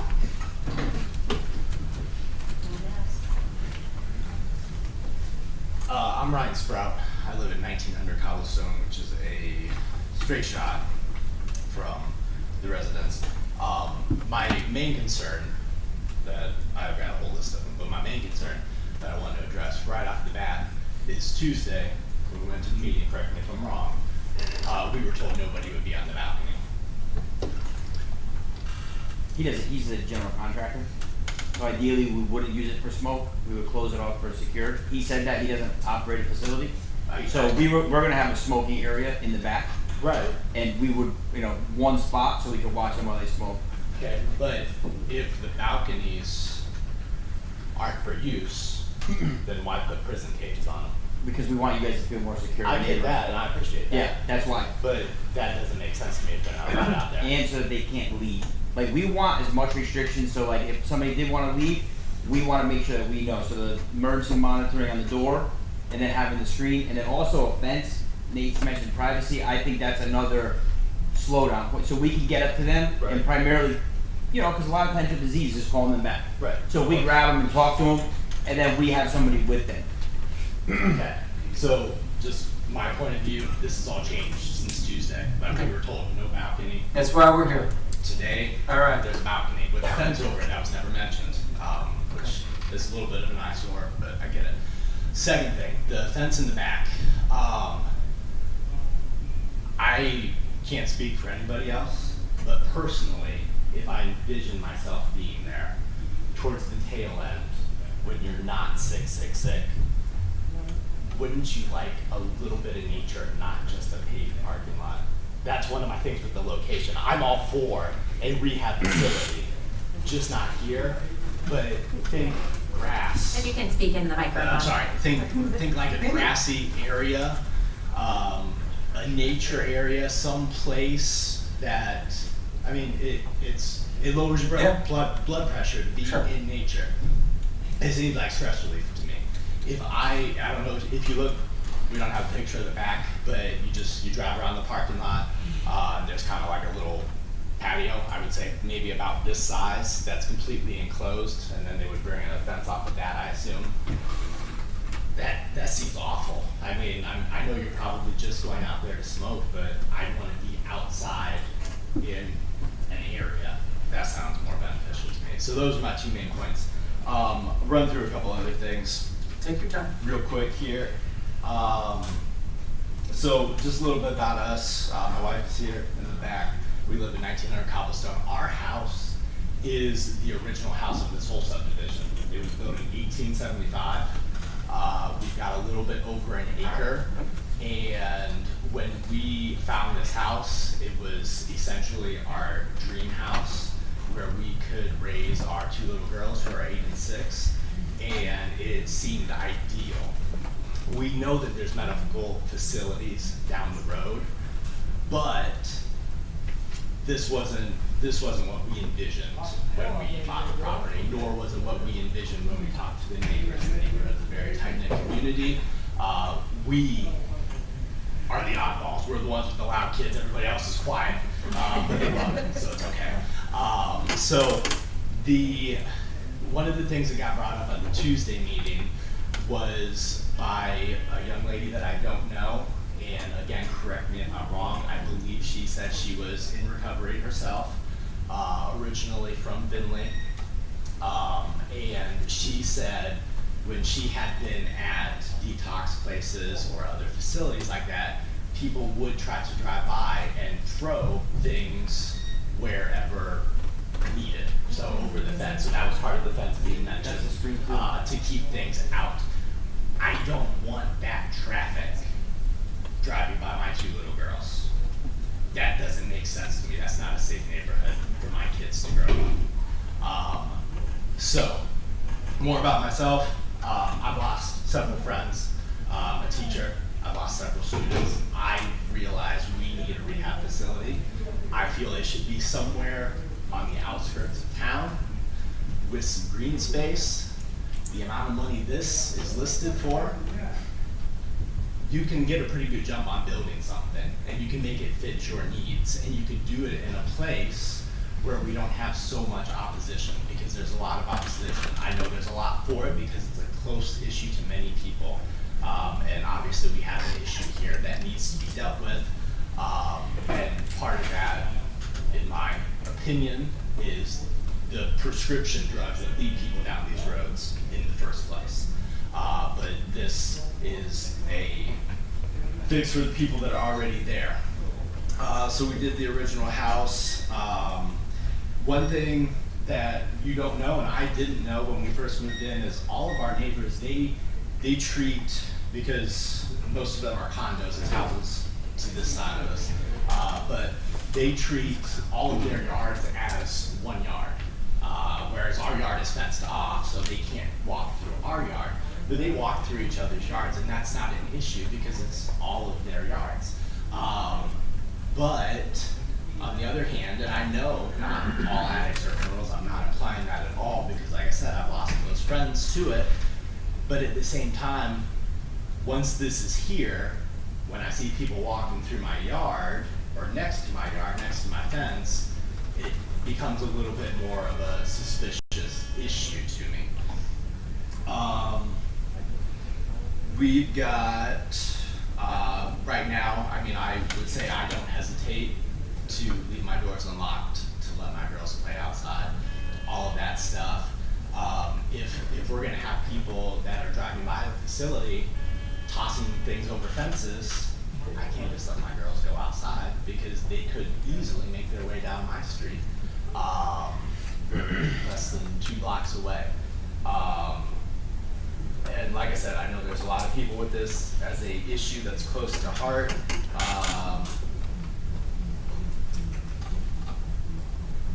My last couple concerns, then I'll wrap up here. I mentioned that we were teachers. So in a school facility, we would not put students in this position right next to, we'll say, the general population. They're typically at a farther end just because of the risk of the situation. That doesn't mean they're not welcome there. They're welcome there.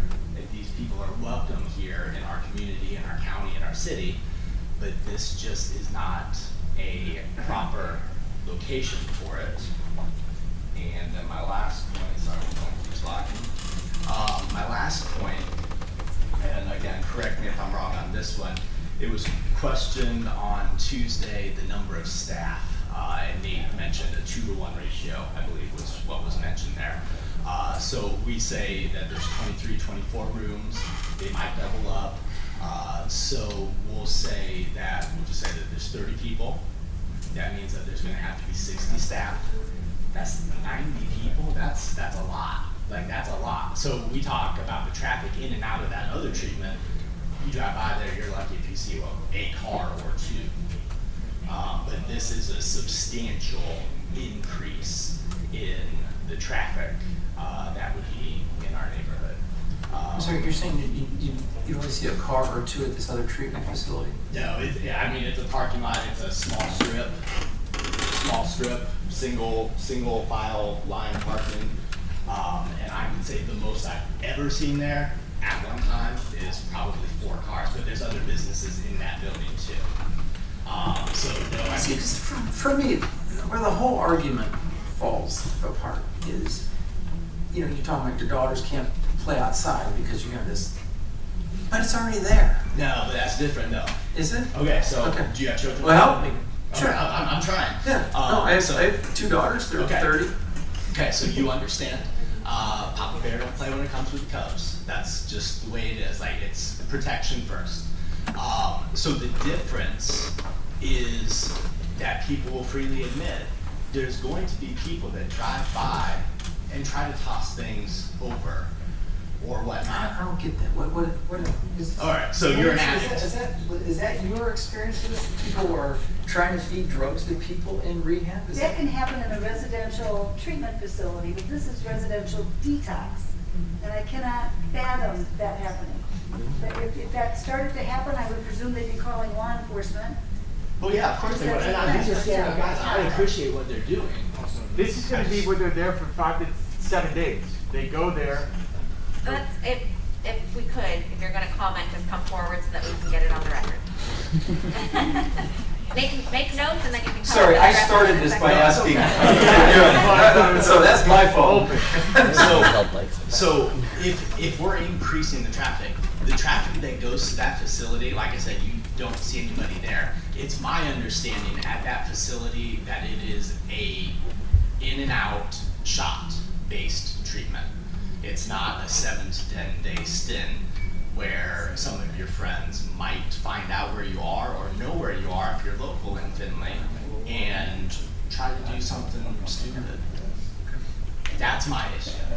It's completely different. So I know you're saying it's a medical facility already, which it is. So there's the YMCA East Branch, and then there's the doctor's office, then there's the funeral home, and then there's this building that has, I think there's like a massage place and the outpatient facility, but I mean, it is in no way, shape, or form the exact same facility, very much different. Any other questions? I do have a rebuttal. You want me to say here to rebut that? No. Thanks, Ryan. I think we're talking about different populations. The fact that they are private insurance taking only facility means that you're going to have a different type of client there. If you're talking about the 18-year-old person that is not well connected, but they're going to have doctors and lawyers and executives and their kids, and it's not the kind of people that are going to throw a bottle of booze over them all. It's different.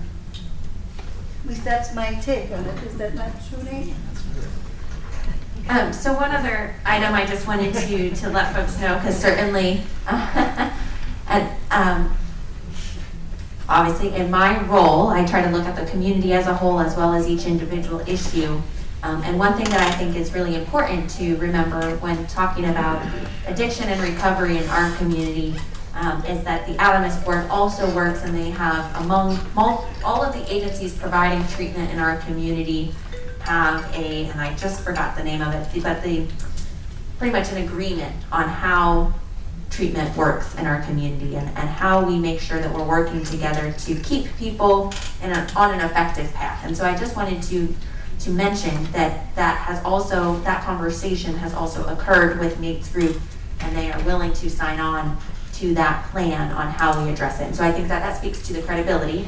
Obviously, separate issue, but I think is important because we have had other organizations come into our community looking and were opposed to signing on to that, and that speaks to how they operate, and many those organizations have chosen not to locate here because of that. So I just want to throw that out there as a general statement.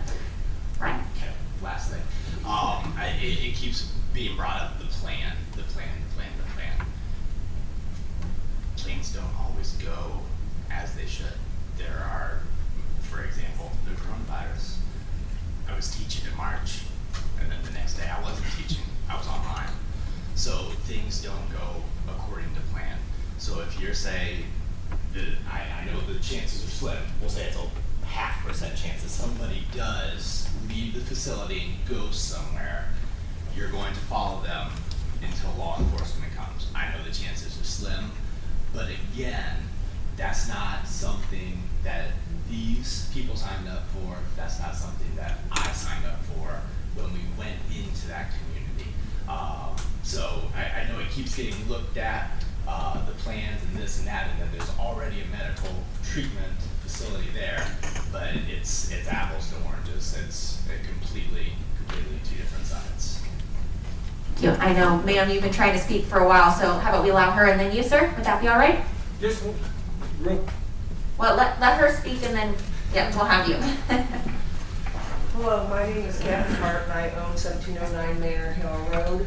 I had stuff written out, but as I What is said, 1709 Manor? What is that? Is that a home? it's a Or a business. Right at the catty corner, right across from where this is proposed. The address is Where it's going, I'm right across the street. I'm sorry, it's a house or you? A condo. It's condo, okay, condo, very good, thank you. Yes. Okay. And as listening to all this, first of all, I have my neighbors who are attached to me are mentally disabled. They speak to literally everyone.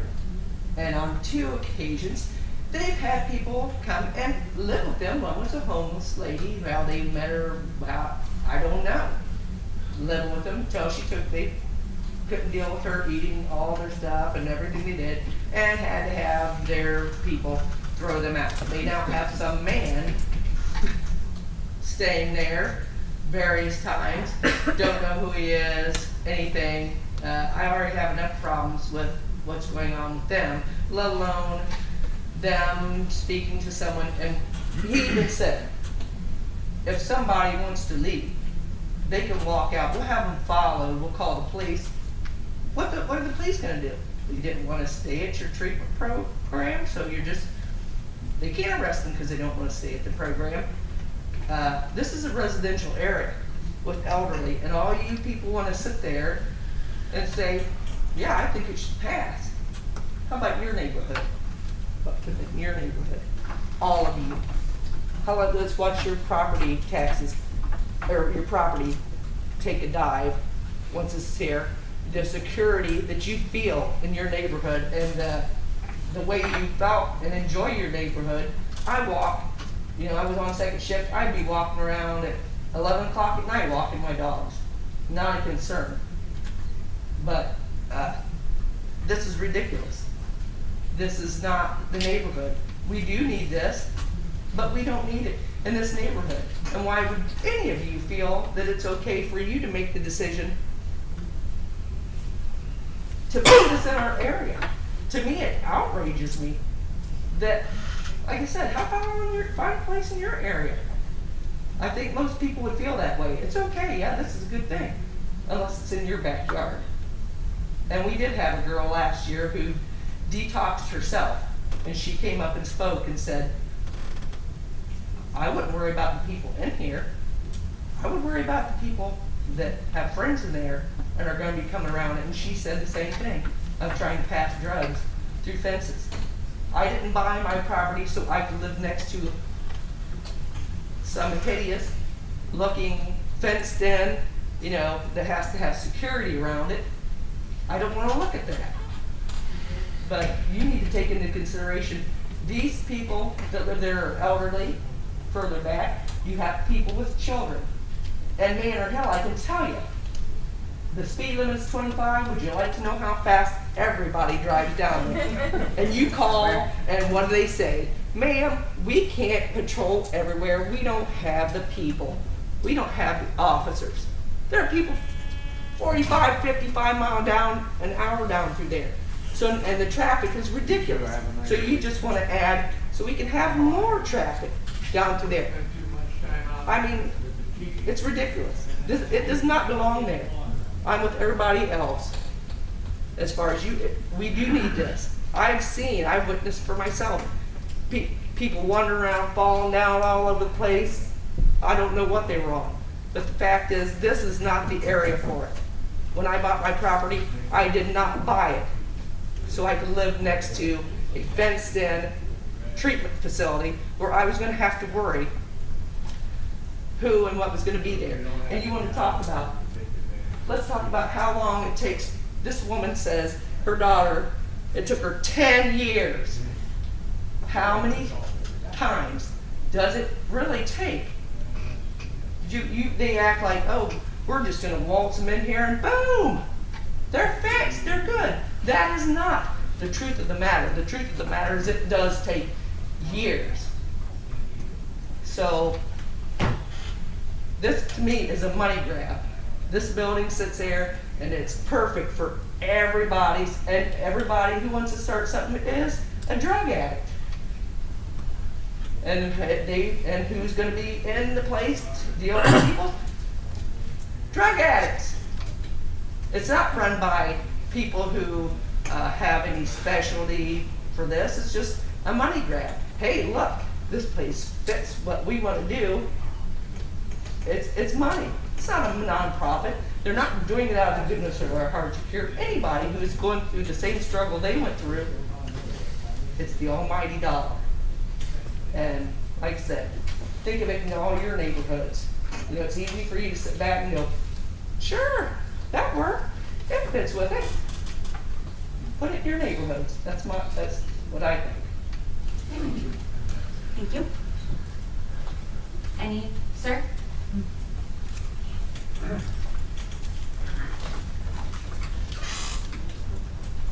My name's Gary. I live in a house trailer directly behind the former restaurant, former bar, former nightclub, and I've been there 20 years.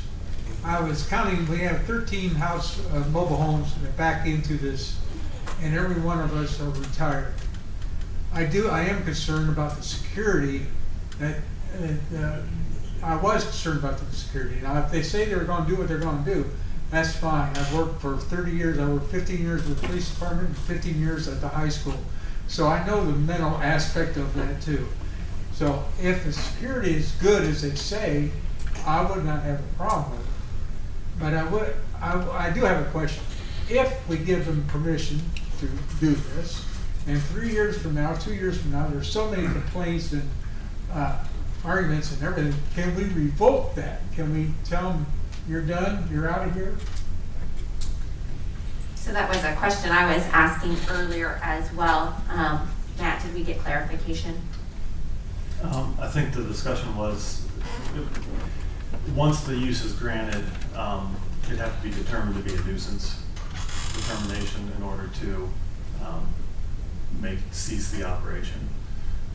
And there's also, I would say, another level of review in that if their accreditation fails, private insurance will not pay for customers, thus essentially ending the business effectively.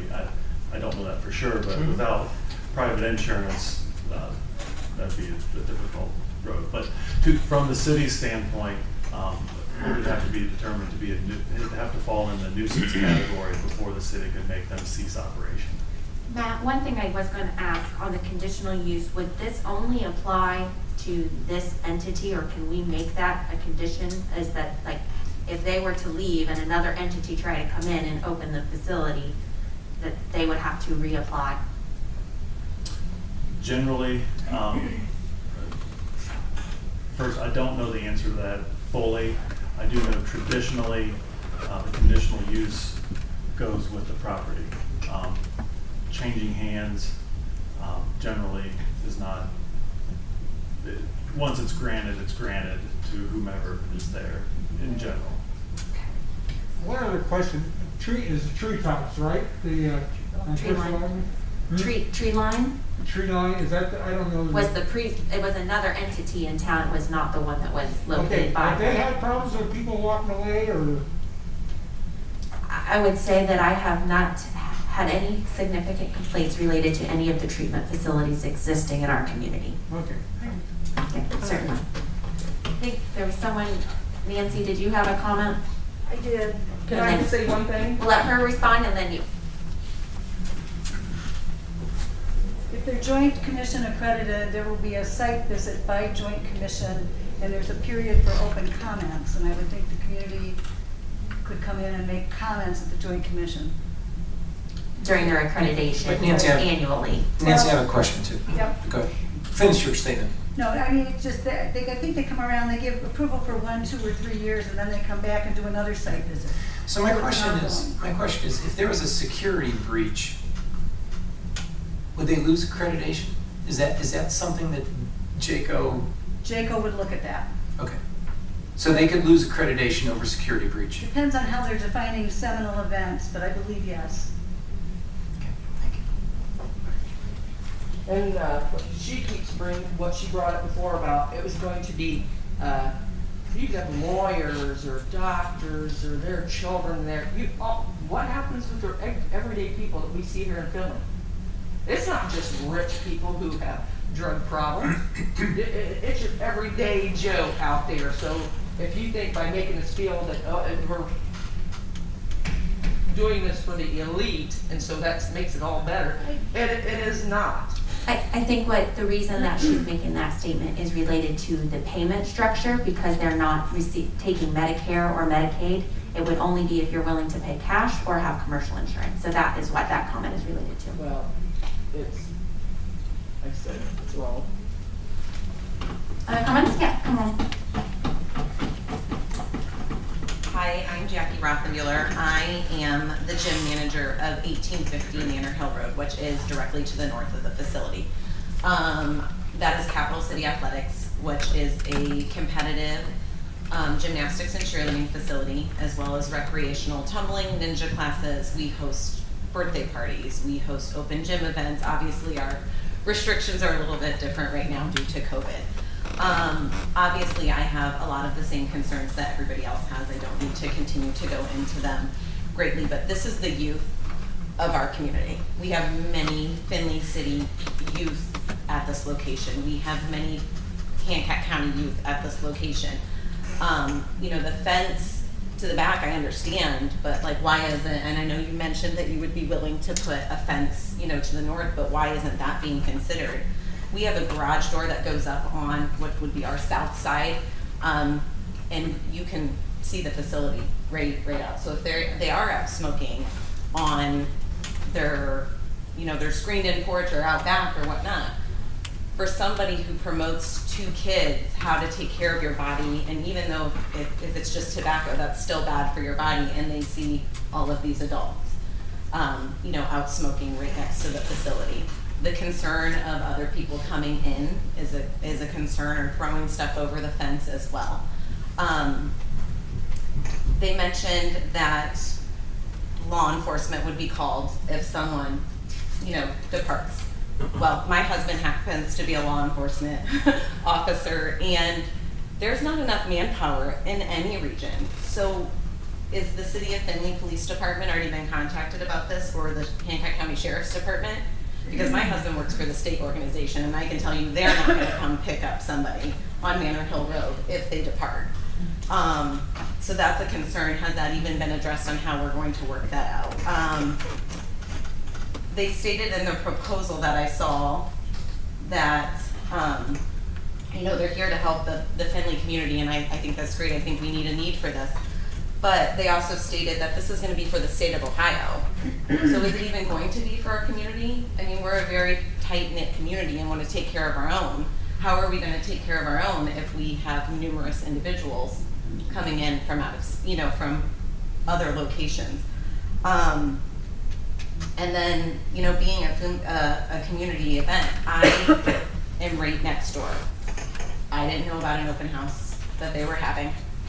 My facility wasn't invited in to tour it. I happened to have 2 staff members that were getting off work and saw a bunch of people over there and went over and checked it out. And I thank you. You gave one of my staff members a card, but unfortunately that was Tuesday, and I'm trying to run a business and trying to recover from COVID and everything like that. But if you're so upfront about everything that's happening, why didn't you come over and introduce yourself to us directly? Hey, this is what we're doing. Hey, this is what we have planned. This is how we're going to take the safety measures. And, you know, my biggest concern is, You know, everything is hearsay, you know, everybody takes what they want from conversations, but who's gonna hold them, you know, is the fence gonna be up before they open if it's passed? They talked about door locks. Okay, well, I can't imagine that door lock system is going to be cheap nor be installed in 8 hours. You know, is that door lock going to be taken care of before they open? I just feel like there are so many unknowns, and I feel like everyone that is concerned about this can't fully decide yes or no because it keeps changing and there's no complete directive of how it's going to be run, how it's going to be organized, what are the security features they're going to take. That grass right there we also own as well. When it's nice out, not 106 degrees with the heat index, but when it's nice out, our kids run.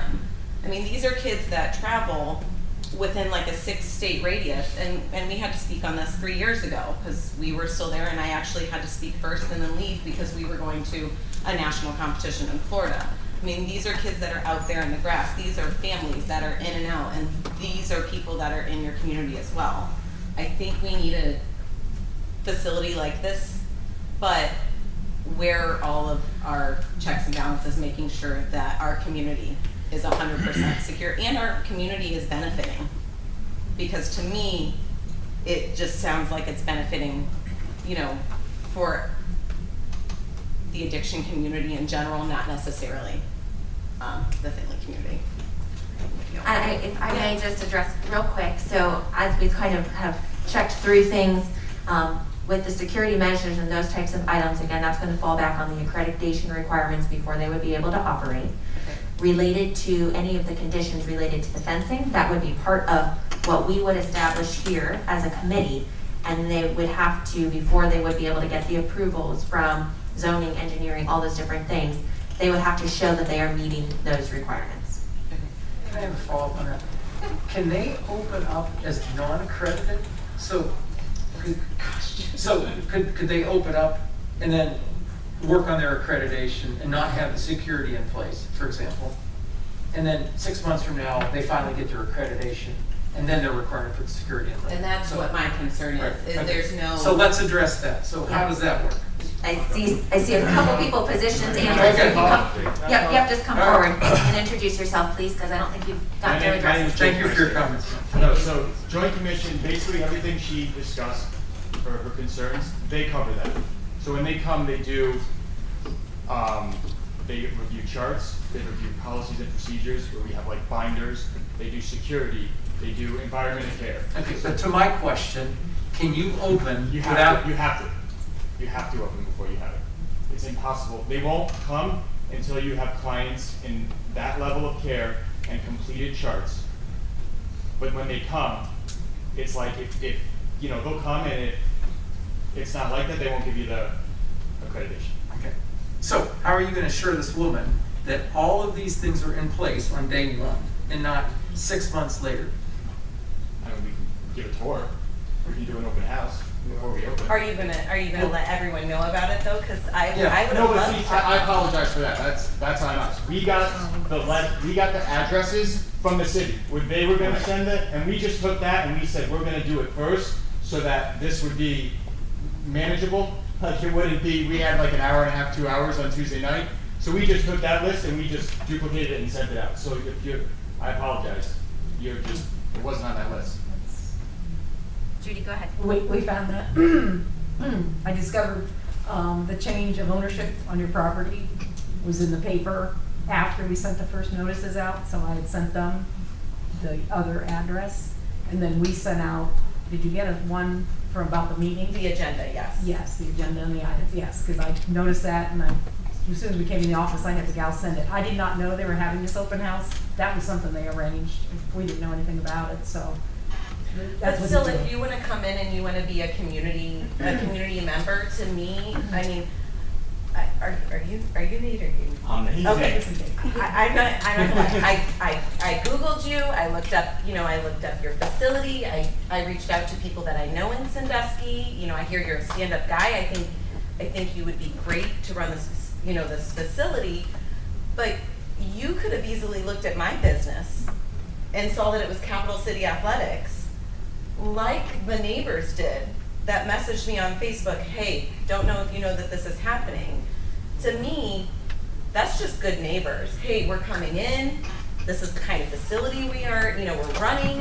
We want to see it pass. This is, what are your concerns? How can we, eliminate some of your concerns? But I mean, there was no extra step to approach my business that would see that it's kids, it's children. It's 18 months to 24 years old for tumbling and gymnastics. That's not it. We would do that. We have to do step 1 before step 2. So we don't even know if we can do this yet.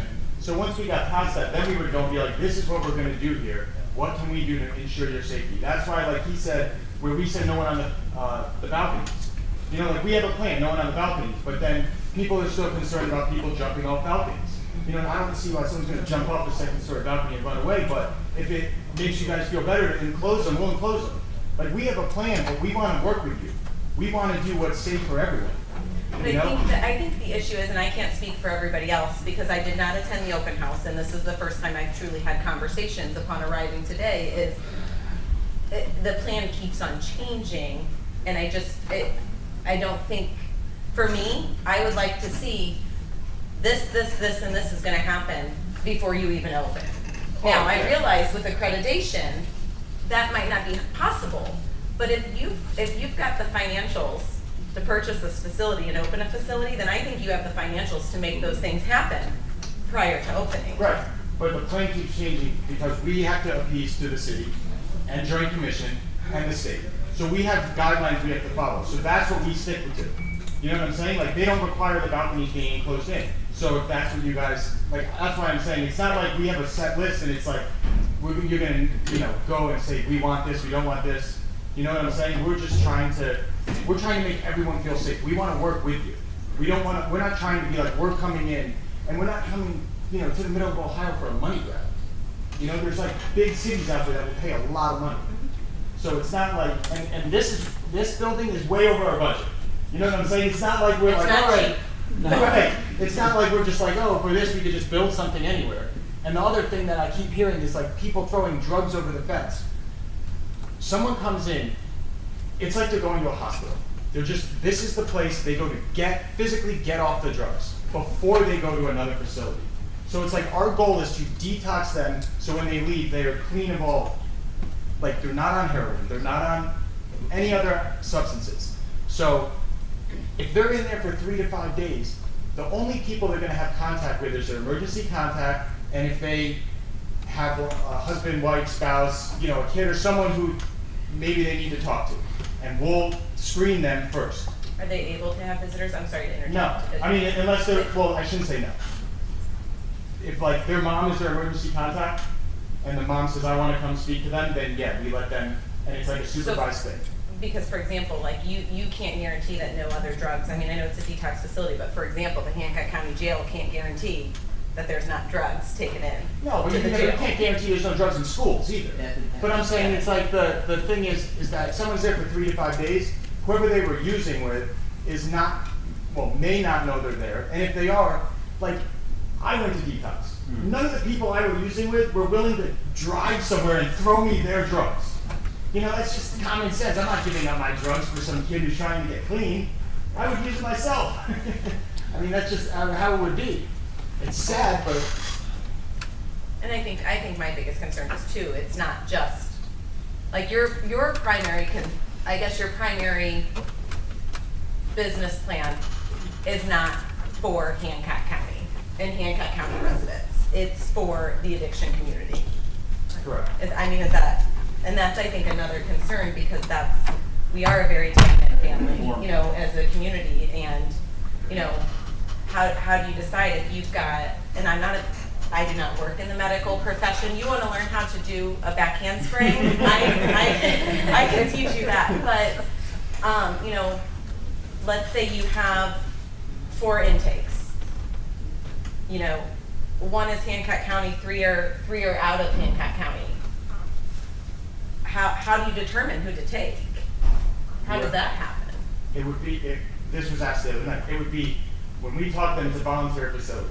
So we don't look at it as like, you're a man, you're a woman, you're from here, you're not from here, you're rich, you're poor, you're using this, you're not using that. Whoever is the most willing, who says, I'm willing to do whatever it takes, I've been doing this for, like she said, 10 years, and I want to stop, that's the person who goes. It's not going to be determined on like their age or race or anything. It's just, that's the person who wants it the most, they're the one who will probably be the most successful. Because we want to help people get clean, that's what it is. A lot of times too, you'll have to remember in these small communities, there's not a lot of places for them to go to detox. So in the bigger cities where, you know, everything else is accepted, that's where you'll see a lot of people headed up there. Be smart. I've had a lot of people from Cary, Mount Blanchard, Findlay, ask me where they can go to detox. And again, it's only 7 to 10 days. And then you can ask any of the EMS personnel. I was EMS captain in one of our communities for a long time. Because we will watch these people overdose and not have anywhere to take them, and they will die. And here in this local community, we'll feel good. We'll feel alive. So what I would like to do is motion to table. I think we can work through some of the, yeah, you can take a seat. We can address some of the community concerns and be able to iron out the plan related to some of them. And specifically, I would like to have clarification from the law director on the ability for the conditional use to transfer with the property, because that's a concern for me. So I would motion to table.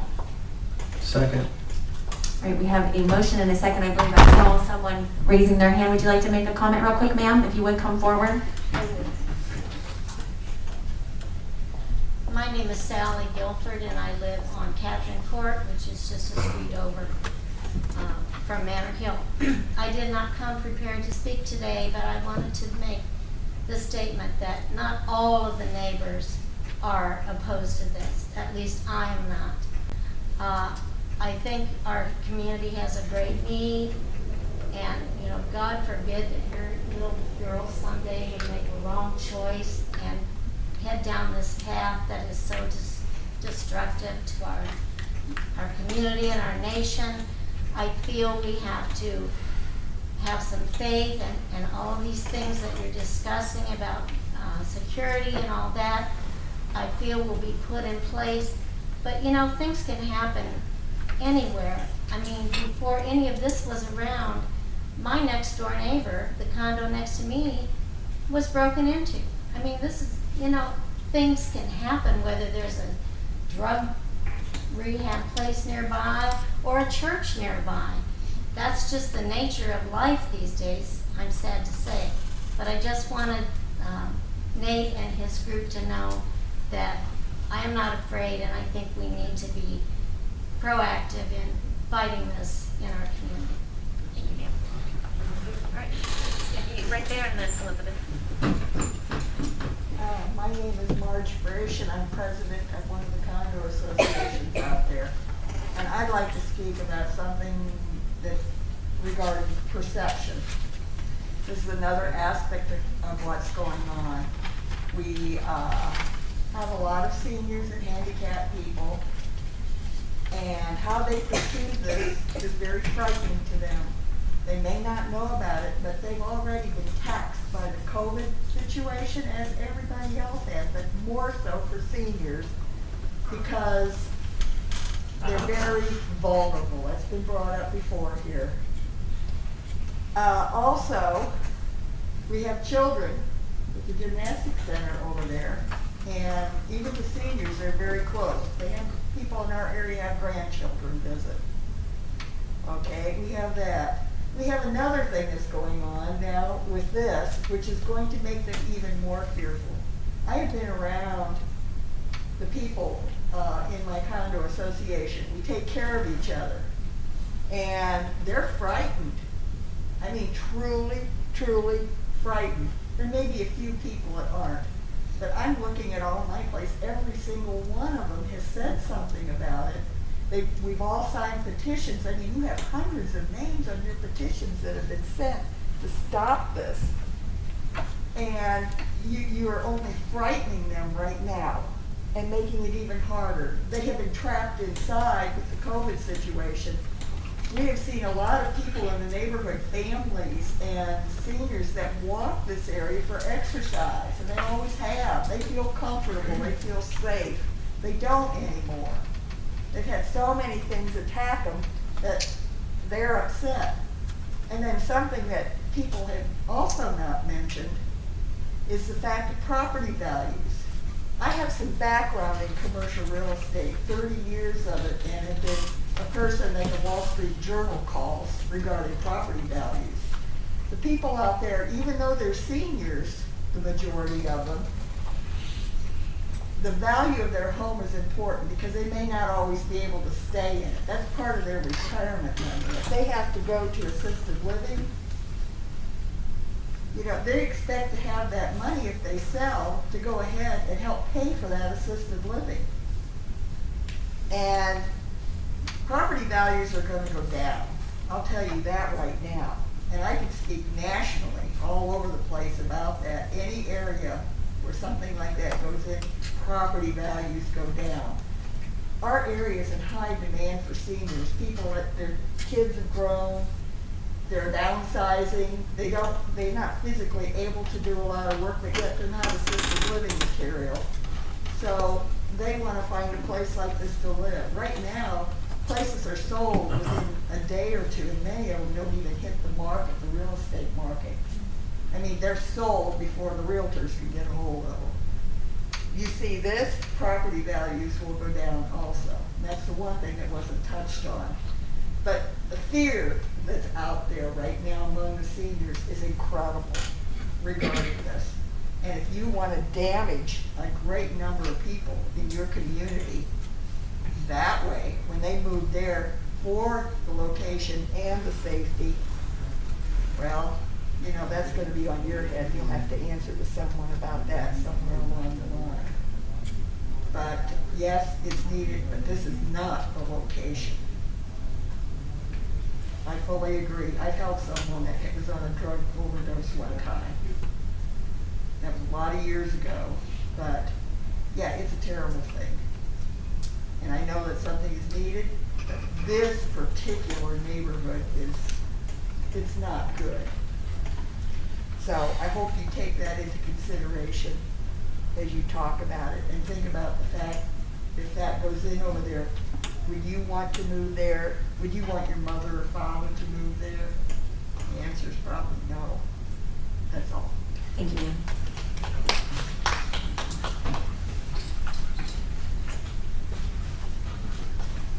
Hello, my name is Elizabeth Sprout. I live at 1900 Cobblestone, so I'm a straight shot. I'm right down the street.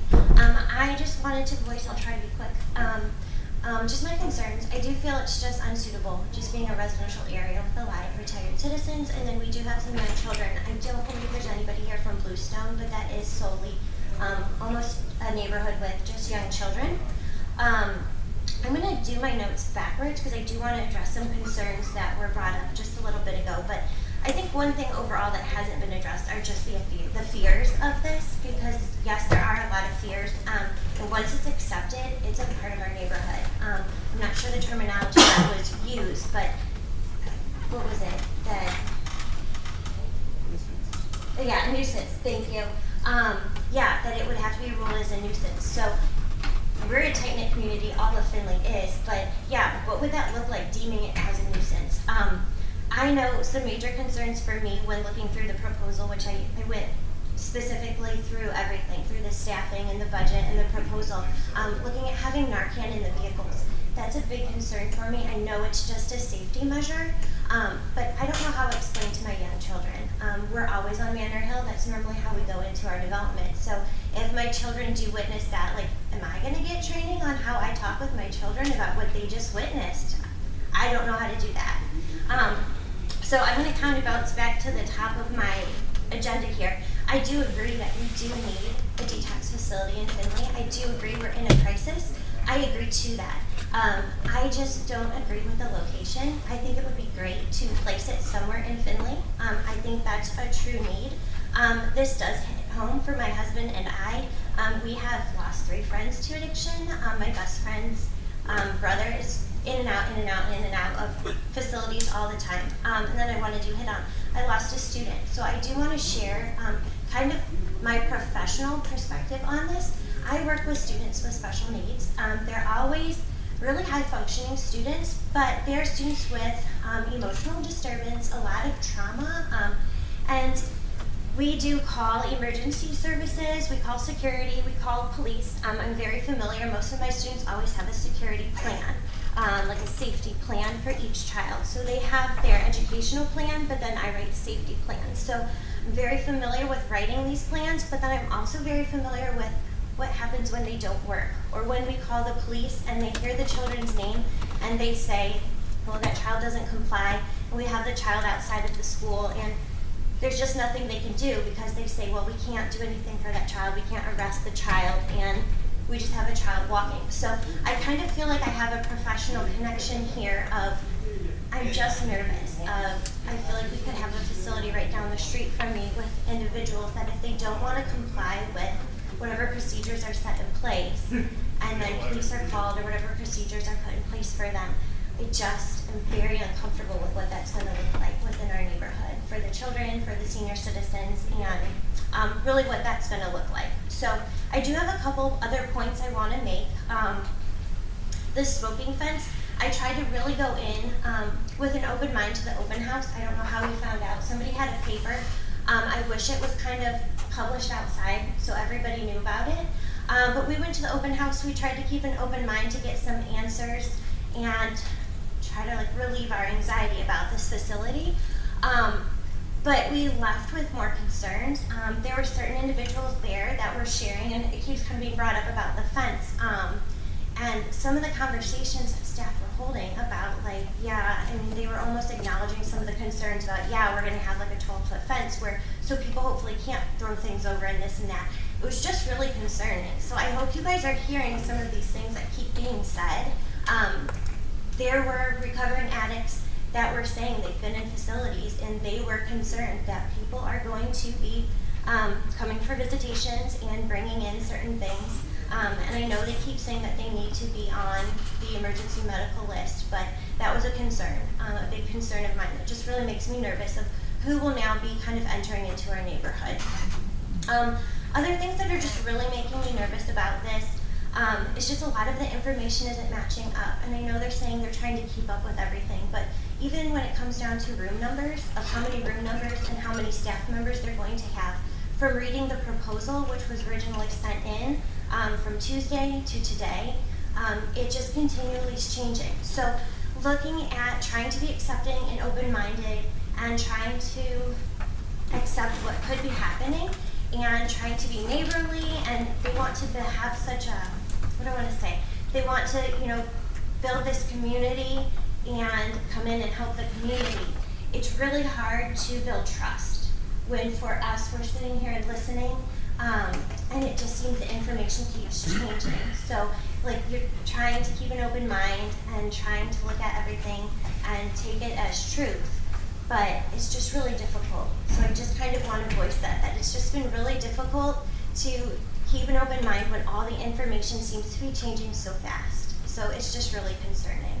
So that's everything. Thank you. Thank you. All right, we have a motion and a second to table. Was there any other comments?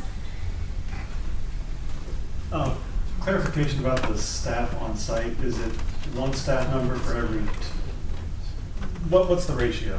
So it's gonna be 2 to 1, 2 staff members per patient. So as we grow, so we're not gonna be 30 patients the first day we go. So as we grow, we're gonna continue hiring. It's not gonna be right away. But as we grow, we're gonna be hiring more staff. It's just requirements. All right, Matt, can you explain the tabling process real quick? Just what that means? So when an item is tabled, it can remain tabled for the next 2 meetings, but in order to be taken off the table, one of the council people has to, or planning commission members needs to bring it off the table. My assumption is that it'll be brought off the table at the next meeting. And then, so it's essentially paused until the next meeting. So what are our expectations to bring it off the table? Are we waiting for a new plan or? That's what I was hoping. Yeah, so. Some guidance from from myself and from the board on what they want to happen when things are during the table period.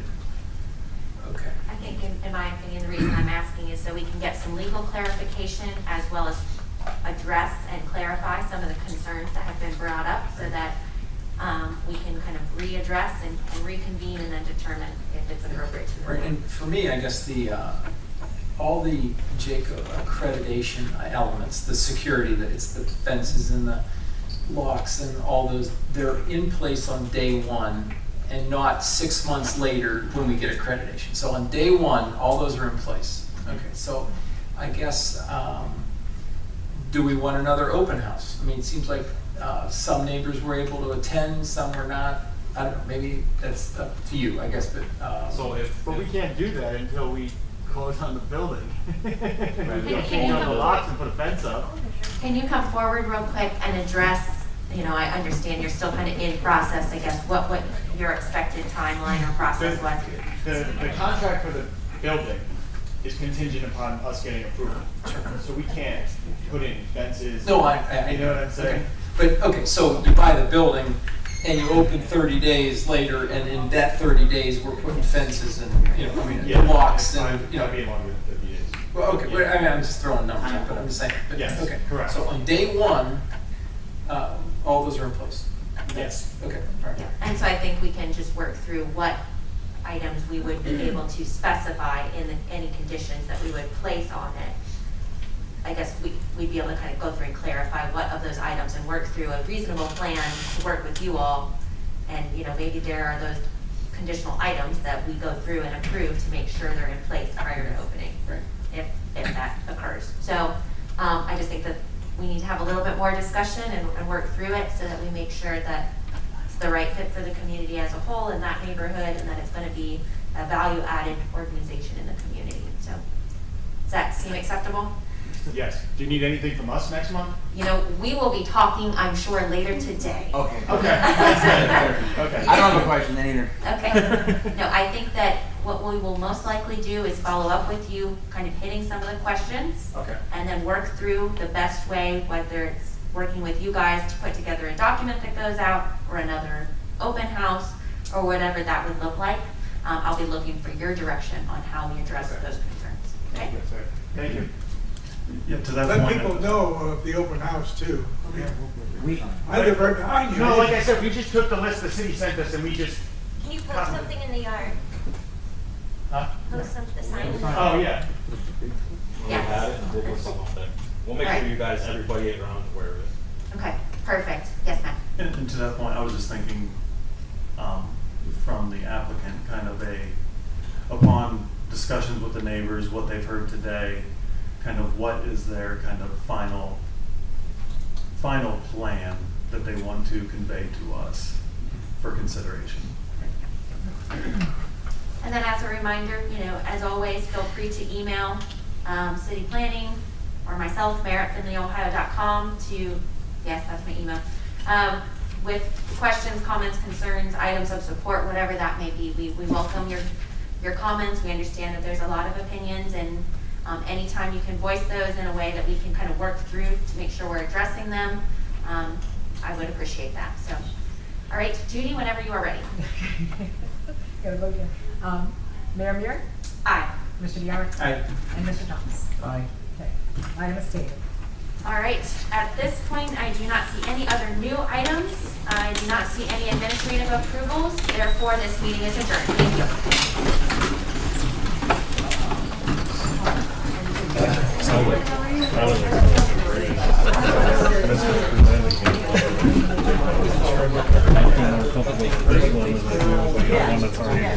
Yeah.